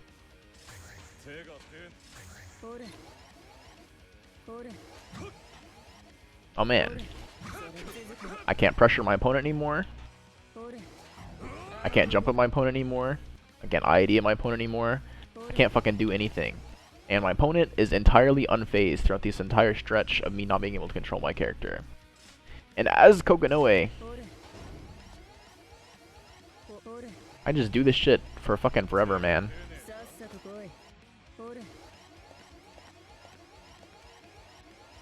I don't have to care. My resource comes back in a pretty timely manner. Like, for how often I have to use it, it just comes back relatively fast. It's just like, I think versus some of the really bullshit characters, they don't have to interact with it, but like, the difference is as a Ragna, you would rather fight Rachel in neutral than you would Koko, because her ability to do that shit, like, actually just fucking shits on standard character neutral so hard, like, to such an egregious extent that it's, I don't understand how it's a thing. It's fucking crazy to me. But yeah, so her neutral is just, it's just ridiculous. There's not too much to say. Like, her neutral is just so fucking crazy. I don't know, man. I don't know what you do against her neutral as a standard character. You kind of just auto lose in a lot of contexts in a lot of situations. Best win con in the game. Even without 50 meter, she has the best mix-ups in the game. Not in terms of, like, she does have the quote unquote. She does have the issue of she can't loop mix-ups. Like, she can't be Rachel or Valk and just, like, keep on slamming 50-50s, but she does have, like, bar for bar, like, bang for her buck, the fastest mix-ups in the game. 2-2-C is just, like, boom, instant fucking 5-frame cross-up. I don't care how good your reactions are. You're never reacting to that in any context ever. You're always guessing. There is, like, arguments and cases to be made for some of the other set play characters that if your defense is really good, you can sometimes block some shit on reaction, but Koko said never. It does not happen outside of, like, J2C and stuff, but her cross-ups, they're just unfuckwithable. Her defense is, like, bad, quote unquote. It's not bad. Yeah, she does crazy damage. Her damage is absurd. Koko is one of the higher damage characters in the entire game. Turn the music back on. Her backdash is really good, so her defense is, like, fine. Her backdash is good. She has good Abare. She has a 6-framer that hits crouch. She has a good 2A that's pretty low profile. She has really good supers, leading to a lot of damage and fucked up situations. So her defense ends up being, like, average to maybe slightly even above average. And then her overdrive is one of the best in the game, in my opinion. People sleep on her overdrive hard, but her overdrive is literally just, like, everything I just said about grabs, times it, like, fucking multiply it by 10. It just completely turns off player agency. You fucking pop grab, you throw fireball, you spin, and neutral is over. And I don't care who you are, you're not escaping that situation unless you're Rachel and you win to the top of the screen.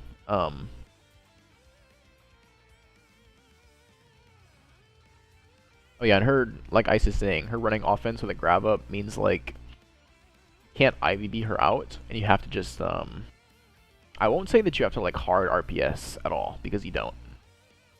You can definitely, like, block that character out, but she's definitely, like, very rough to deal with defensively while she has grab set, compared to any other strike throw character. So yeah. That's pretty much it as far as Koko goes. I feel like I gave a pretty good explanation on her. She's just strong. Just a strong-ass character. She does a lot of things really, really well. And her win condition is the best in the game. She's just good. Rachel Alucard. So, this character, she's really strong. I think with Rachel is, I think her neutral is like a contender for the best in the game. I think her movement is like easily the best in the game. She's really good zoning. She does a fuck ton of damage for no reason. Her offense is like, I think it's a little bit worse than the best in the game, but I think it's still like, you're kind of splitting hairs once you get up to offense of that player of that caliber, because her offense is still just unreactable spam. Unreactable spam. I can react, but y'all can't, so I'll call it unreactable spam.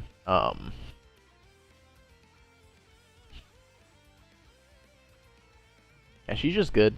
Like, her biggest flaw is that her defense is kind of whatever. But, I mean, she has a wind backdash, and she has cat chair. She has a 6-frame jab that hits crouchers, so it's not terrible. Her fuzzy jump is like, there's no other character in the game who can just fuzzy jump and leave like her. Like the shit that I was talking about earlier with like Ragna and like some characters who can control spacing and police you and box you in the corner, you can't really do that to Rachel because she'll just fucking super jump and wind away. You can't cover that in the same way that you can cover like normal jumps. So that's another really strong thing for her. All in all, she's like, I think the only reason Rachel on paper, how do I want to phrase this? So to me, Rachel is like the most well-designed top tier, and I think that she rewards you for playing BlazBlue fundamentally well, better than all the other top tiers. Like, if you play BlazBlue really well into Rachel, you will do well into that character. She's just very overtuned numbers-wise, but she's like fundamentally well-designed. And that kind of, even though she's really overtuned numbers-wise in this version, I feel like her fundamental design, just rewarding you for playing the system well and for moving well and just like doing BlazBlue things well at a fundamental level, kind of gatekeeps her from being like anything too ridiculous. Like, I think she's probably the best character in the game besides Carl, but at the same time, there's a reason that I have that tier rank there. But yeah, she's really good, but I don't know, she's cool. I fuck with Rachel. I actually like fighting this character a lot. Rachel's one of my favorite matchups in the game to play. Just a neat character. I have a fuck ton of matchup experience with this character. Having played a lot of different people.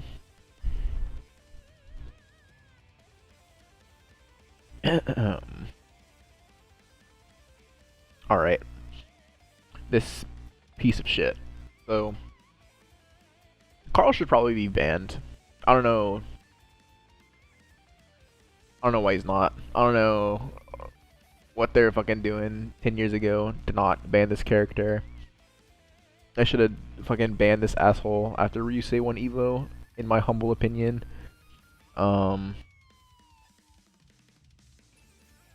He just like does everything. He just like, Carl has the best offense in the game, the best defense in the game, top 5 neutral in the game. If he gets a hit on you, he unblockable loops you until you die. He has some of the best buttons in the game. He has some of the least interactable tools in the game because he has a ton of shit that just like goes off even if you hit him. He has the most cosmetic resource in the video game. He doesn't give a fuck about resource management. He burns 25 bar and he gets his entire fucking doll meter back. He has good damage. This character can like, this character does he does like average damage. He can do high damage if he wants to spin the meter, like the doll gauge, which doesn't matter. And then if he wants to burn overdrive, Carl can hit you for like 6k, 6k off fucking whatever. Carl's damage is really solid.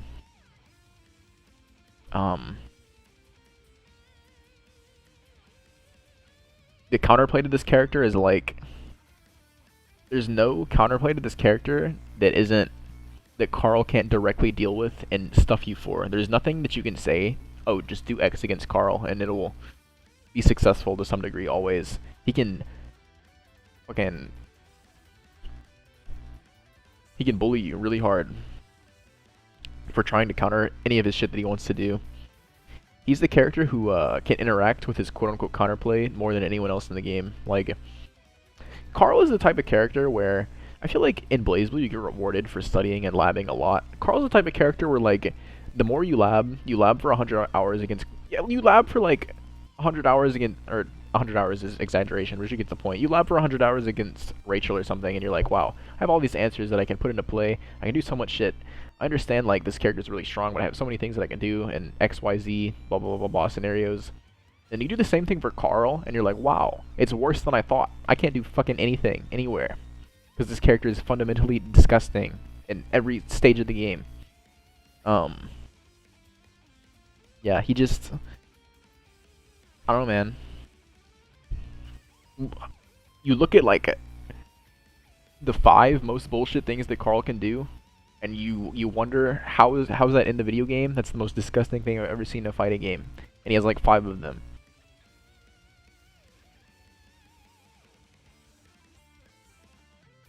He picked 9 the fandom for the winning matchup. That shit's not a winning matchup, I fear. Bro beat fucking Sodelic Carl and thinks he knows. He doesn't know. He doesn't know. But yeah. I don't know, man. Can we ban Carl already? Can we fucking get this character out of here, please? Anyways, to not end it on a sour note, because that character pissed me the fuck off. I'll fucking swap us back for the last time. Let's go over and bang some. I think Carl has any losing matchup? No. I don't even know if Carl has an even matchup, man. It is dire. It's fucking dire.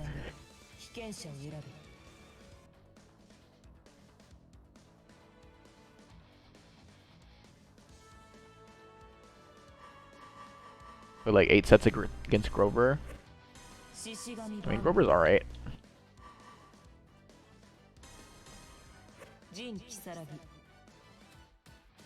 Hakumen does better than most. It's not great still. Let's, like, if we want to go down the list of characters who maybe go even versus Carl, Arakune maybe goes even versus Carl. Izayoi maybe goes even versus Carl.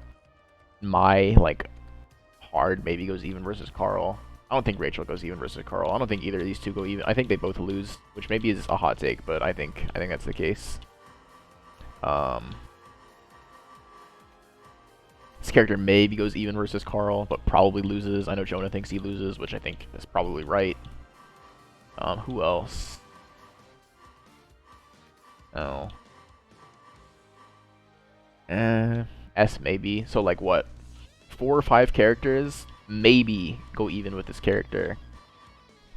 Fucking Amane is another maybe. I don't believe that though.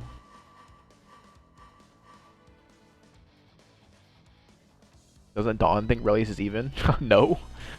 Who the fuck told you that?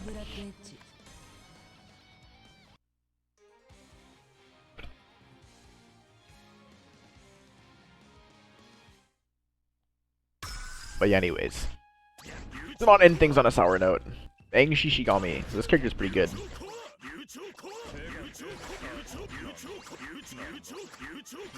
This character, neutral's good. Bang's kind of a weird one because he has some of the best neutral in the game, but his buttons are like painfully mediocre. It's just because his movement's disgusting and his projectiles are like... His projectiles are so fucking good, man. I was asked earlier who I thought had the best fireball in the game, and I ignored the question.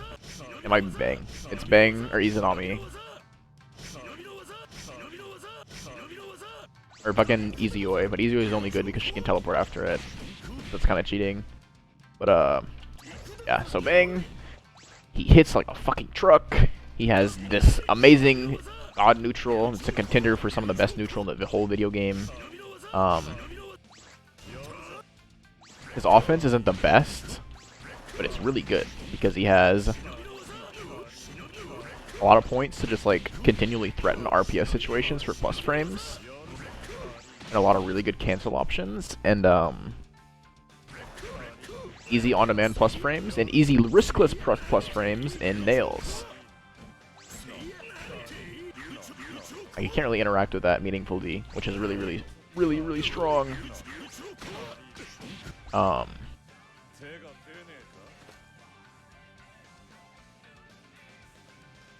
Leverage the movement over his buttons, yeah.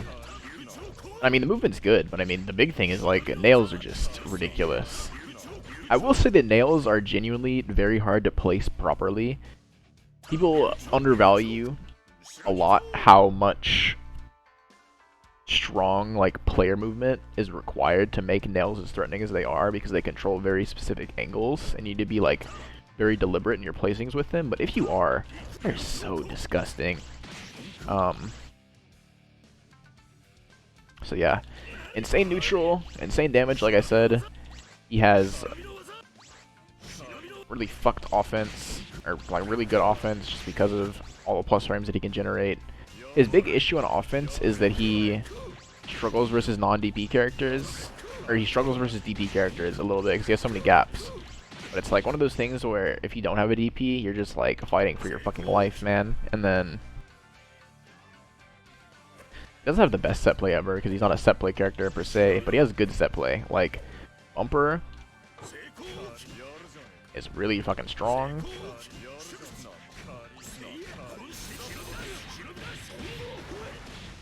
Like, nobody's gonna argue with you. Bumper's not really strong. He can get crazy damage off stupid shit like command grab or crush trigger. Or you can do like 6B, 50-50, like this.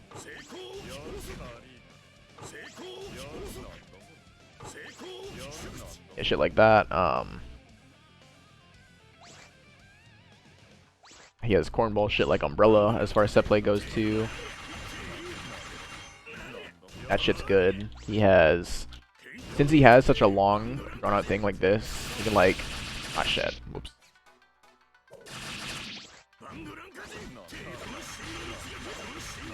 I fucked it up, but like you can like, if you have the meter, you can force people at a negative penalty like super easily.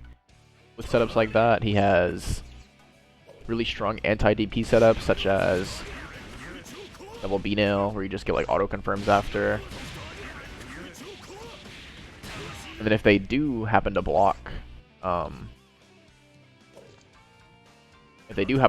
there, then you're hidden behind a smoke screen. Like, just pretend Ragna blocks there and I run up 5C behind the fucking explosion. Good luck seeing that. I could do like 6A there if I felt like it. I could do fucking whatever. All this like mediocre set play stuff behind a character who has a command grab to begin with is just really good. And then, like I was saying, his damage is really high, but another big aspect of his damage being high is his ability to cash out and just like pop fucked up mix-up into overdrive and instantly do like 60% of your life bar is really high. Does the threat of nails running out ever actually matter? It actually matters a lot. I would say the thing that holds Bang back the most is that nails are like the most real resource in the video game, because he runs out of them like, genuinely Bang will run out of nails like a lot of rounds. He'll probably run out of nails by the end of a round, more rounds than he like ends a round while keeping nails. Nailless Bang is a significantly worse character, and he has no way to regenerate his resource at all. Unlike every other resource character in the game. Bang is like the only quote-unquote real resource character, which is his biggest flaw, but it's still not much of a flaw.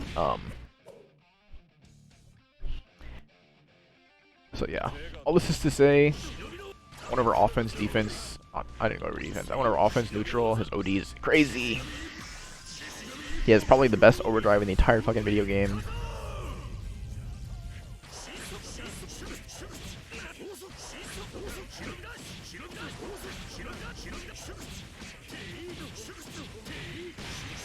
Bang OD is just very silly, and it also just hurts like a bitch. Yeah, Kagura's command grab is busted. Truth nuke. But yeah, he has all the shit, and then I feel like you would expect a character with so much stuff going for him to have poor defense, but Bang's defense is good. Like, it's not the best defense ever by any stretch of the imagination, but the way to think of Bang's defense is like, what if you had like Ragna? Obviously, his defense kind of just boils down to he has Inferno Divider. That's why his neutral. That's why his defense is so good. He has the one really strong option that covers a lot. It's not crazy high reward, but it just covers a lot, so it's good. Bang is kind of like the opposite skill tree, where Bang is like, what if you had 10 different DPs that cover very specific things, but like, oh man, dude, if you fucking are right on the option that they pick, you might just win the entire round off of it. Like Ragna's in the corner, he DPs you, 1200 damage, the shitty knockdown, whatever. Bang's in the corner.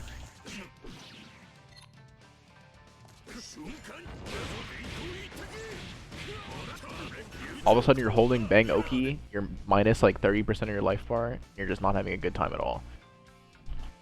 And that's best case scenario, say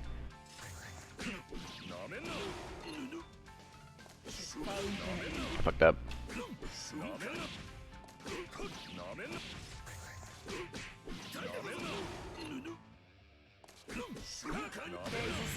This happens, you eat explosion, you literally lose 50% of your life bar. Like it.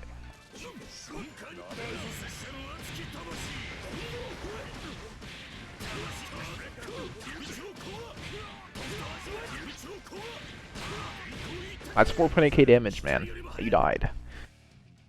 You both lose your entire life bar, and you also give me my secondary, not win con, but my ability to alleviate my loss con in my seals. So the thing with Bang is it's very relevant to run out of nails, but when you're out of nails, it's usually not too big of a deal if you have seals, just because you can leverage the command grab super. You just shift the focus of your play to play in a way that stops leveraging nails as much, and you just leverage with punishing with the command grab super hard. Which this super is one of the better ones in the game. It's just a great neutral super. It's not like, it's not free. I feel like people overvalue it a little bit, but it's still really strong. And obviously once you get more seals, you buff your overdrive. Basically, like, how the round goes is, so Bang has like multiple different strengths, and the strengths, it's funny because the strengths that he has, like, they fluctuate in value as the round goes on. At round start, Bang has extremely strong, just like dominating neutral, just because of the nails count that he keeps at round start. So at the start of a game, Bang's extremely high damage off anything because he has high nails, and he's extremely good neutral because he has all of his nails, obviously. But once you near towards the end of a round, he has the same two strengths, but for different reasons. He has access to insanely high damage because all of a sudden his health bar is getting low. He has 4 seals and overdrive. And his neutral is still incredibly good because he has 4 seals and 50 meter, and he can Shibugeki you whenever the fuck he feels like, and leverage that option, the neutral tool. So yeah. Bang is just good. Bang is one of those characters where it's like, you have so many eggs and so many baskets that as long as you have just like, he always has one more trick up his sleeve, and his damage is so high and his offense is scary enough that like off that like last trick that he's always gonna have up his sleeve, be it he has a couple nails left, he has 50 bar and the super, he has overdrive and low HP, he has fucking he has the read and he guesses wrong on one, or he guesses right on one singular drive. He can just rob you like at any point in time. Just boom, 2 touches, 2 interactions, you're dead, it's over, GG at the end. It's very strong for a character to have like so many avenues to just fucking kill you, have so many outs as he like expletes his other as he fucking depletes his other resources, to have so many outs that he can like fall back on and shift his game plan to. It's just strong. Then on top of all these things, due to the nature of Bang's really strong neutral in his tools, you'd think he's like this like RPS lord guy, because he's like, whoa, if he RPS's How much higher do I think Bang can go on the list? We'll see. Who knows? I think there's an argument for him going up like above Mai and maybe above Valk and sliding into top like 6, but I don't believe that as of today. But where was I? But yeah, I think Bang is just a character who it's really hard to put him in a situation where he has no avenue to just fucking kill you out of nowhere. And then, like I was saying a second ago, you'd think because you're like, oh, he's this like RPS lord, gimmick lord guy. No, he's just extremely strong neutral, and he can play in a way that like is very anti-risk and just plays super safe. And then it's like, I think Bang in an optimal setting, you play him like extremely risk averse and just fucking chill. And then the times that you commit to risk are the times when the risk reward is the best for you, and you like fish for really good situations whenever you find to take a risk, and then you blow them the fuck up if you're right. And then if you're being wrong too much, then you just don't take risks. Your neutral is good enough that you just don't have to. You can just fuck off. But yeah, that's my fuck, what is that, like 4 hours? 3.5 hours?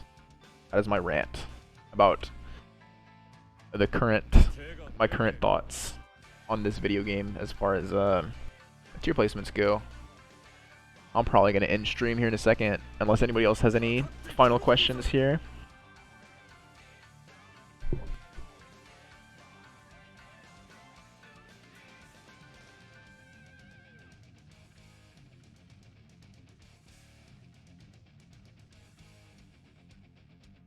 Gonna be a timestamp or a nightmare to do the timestamps on YouTube for. I'm not doing that shit. Somebody else can do it in the comments if they feel like it.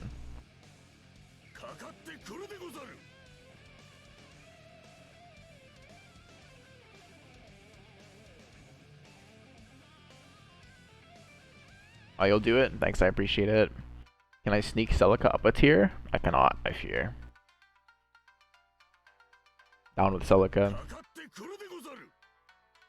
Oh shit. Fuck you. Piece of shit.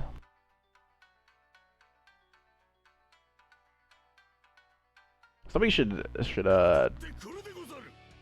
take this video and take the Carl section and like start fucking emailing it to TOs, I think. Just tell them to ban Carl. I think that'd be fire.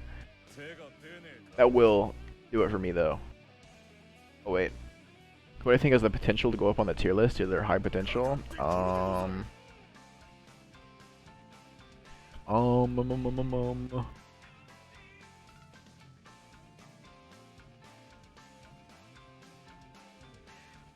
Maybe Tsubaki could go up a tier placement if I were shown even more, but I don't know. Let me look lower. It's probably the better place to start. Amane for sure. Amane, I'm just, like I said earlier, I'm not crazy sure about this character. I just haven't seen it. So, Tao is definitely one that I think could go up higher if I was shown even more. I already think this character is better than most people do, but I could see her going even higher if people really fleshed her out. Maybe if people found like actual mix-ups on this character that were not like troll Kevin shit, I'd have a little bit of faith, but as it stands, no. This character is evil. This character could definitely go up some. I just think we don't have any really good Kagura players as of right now.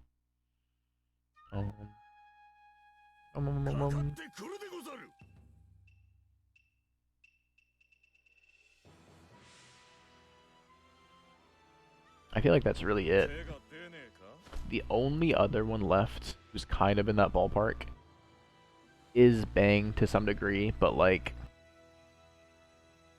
I mean, this character was like, what, like here? Somewhere? Like, what, like 2-3 years ago? I feel like I've pushed this character. This character has been pushed so far already. Like, we're finally reaching the point where I'm like, I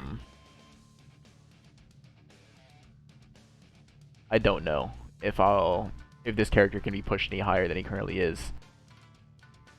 because he does have like actual flaws, but I don't know. That's kind of my my little list for the characters who could maybe move some. Maybe 9 too, but 9 I'm kind of believing less. She could probably go up a little bit.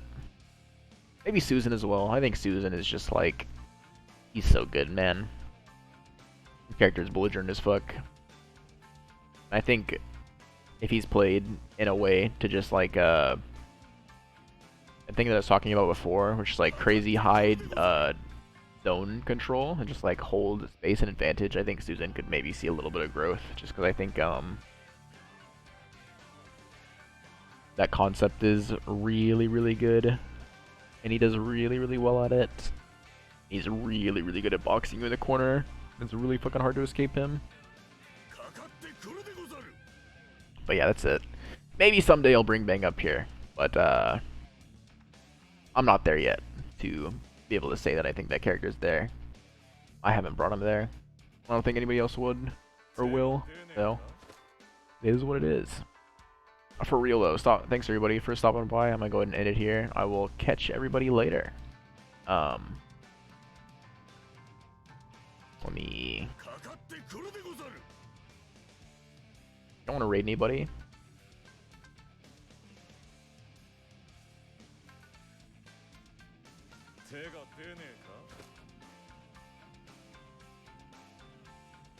I actually fuck raiding anybody. I don't think there's anyone on Blaze Blue.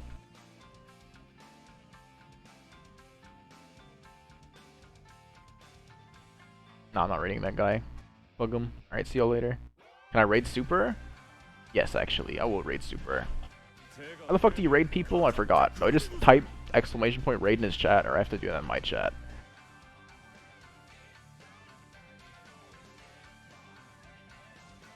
It's in my chat? Fuck, man, fuck.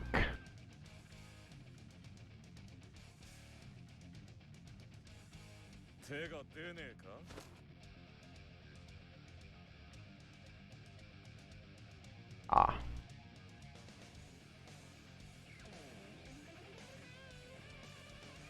Alright, y'all, go watch Super.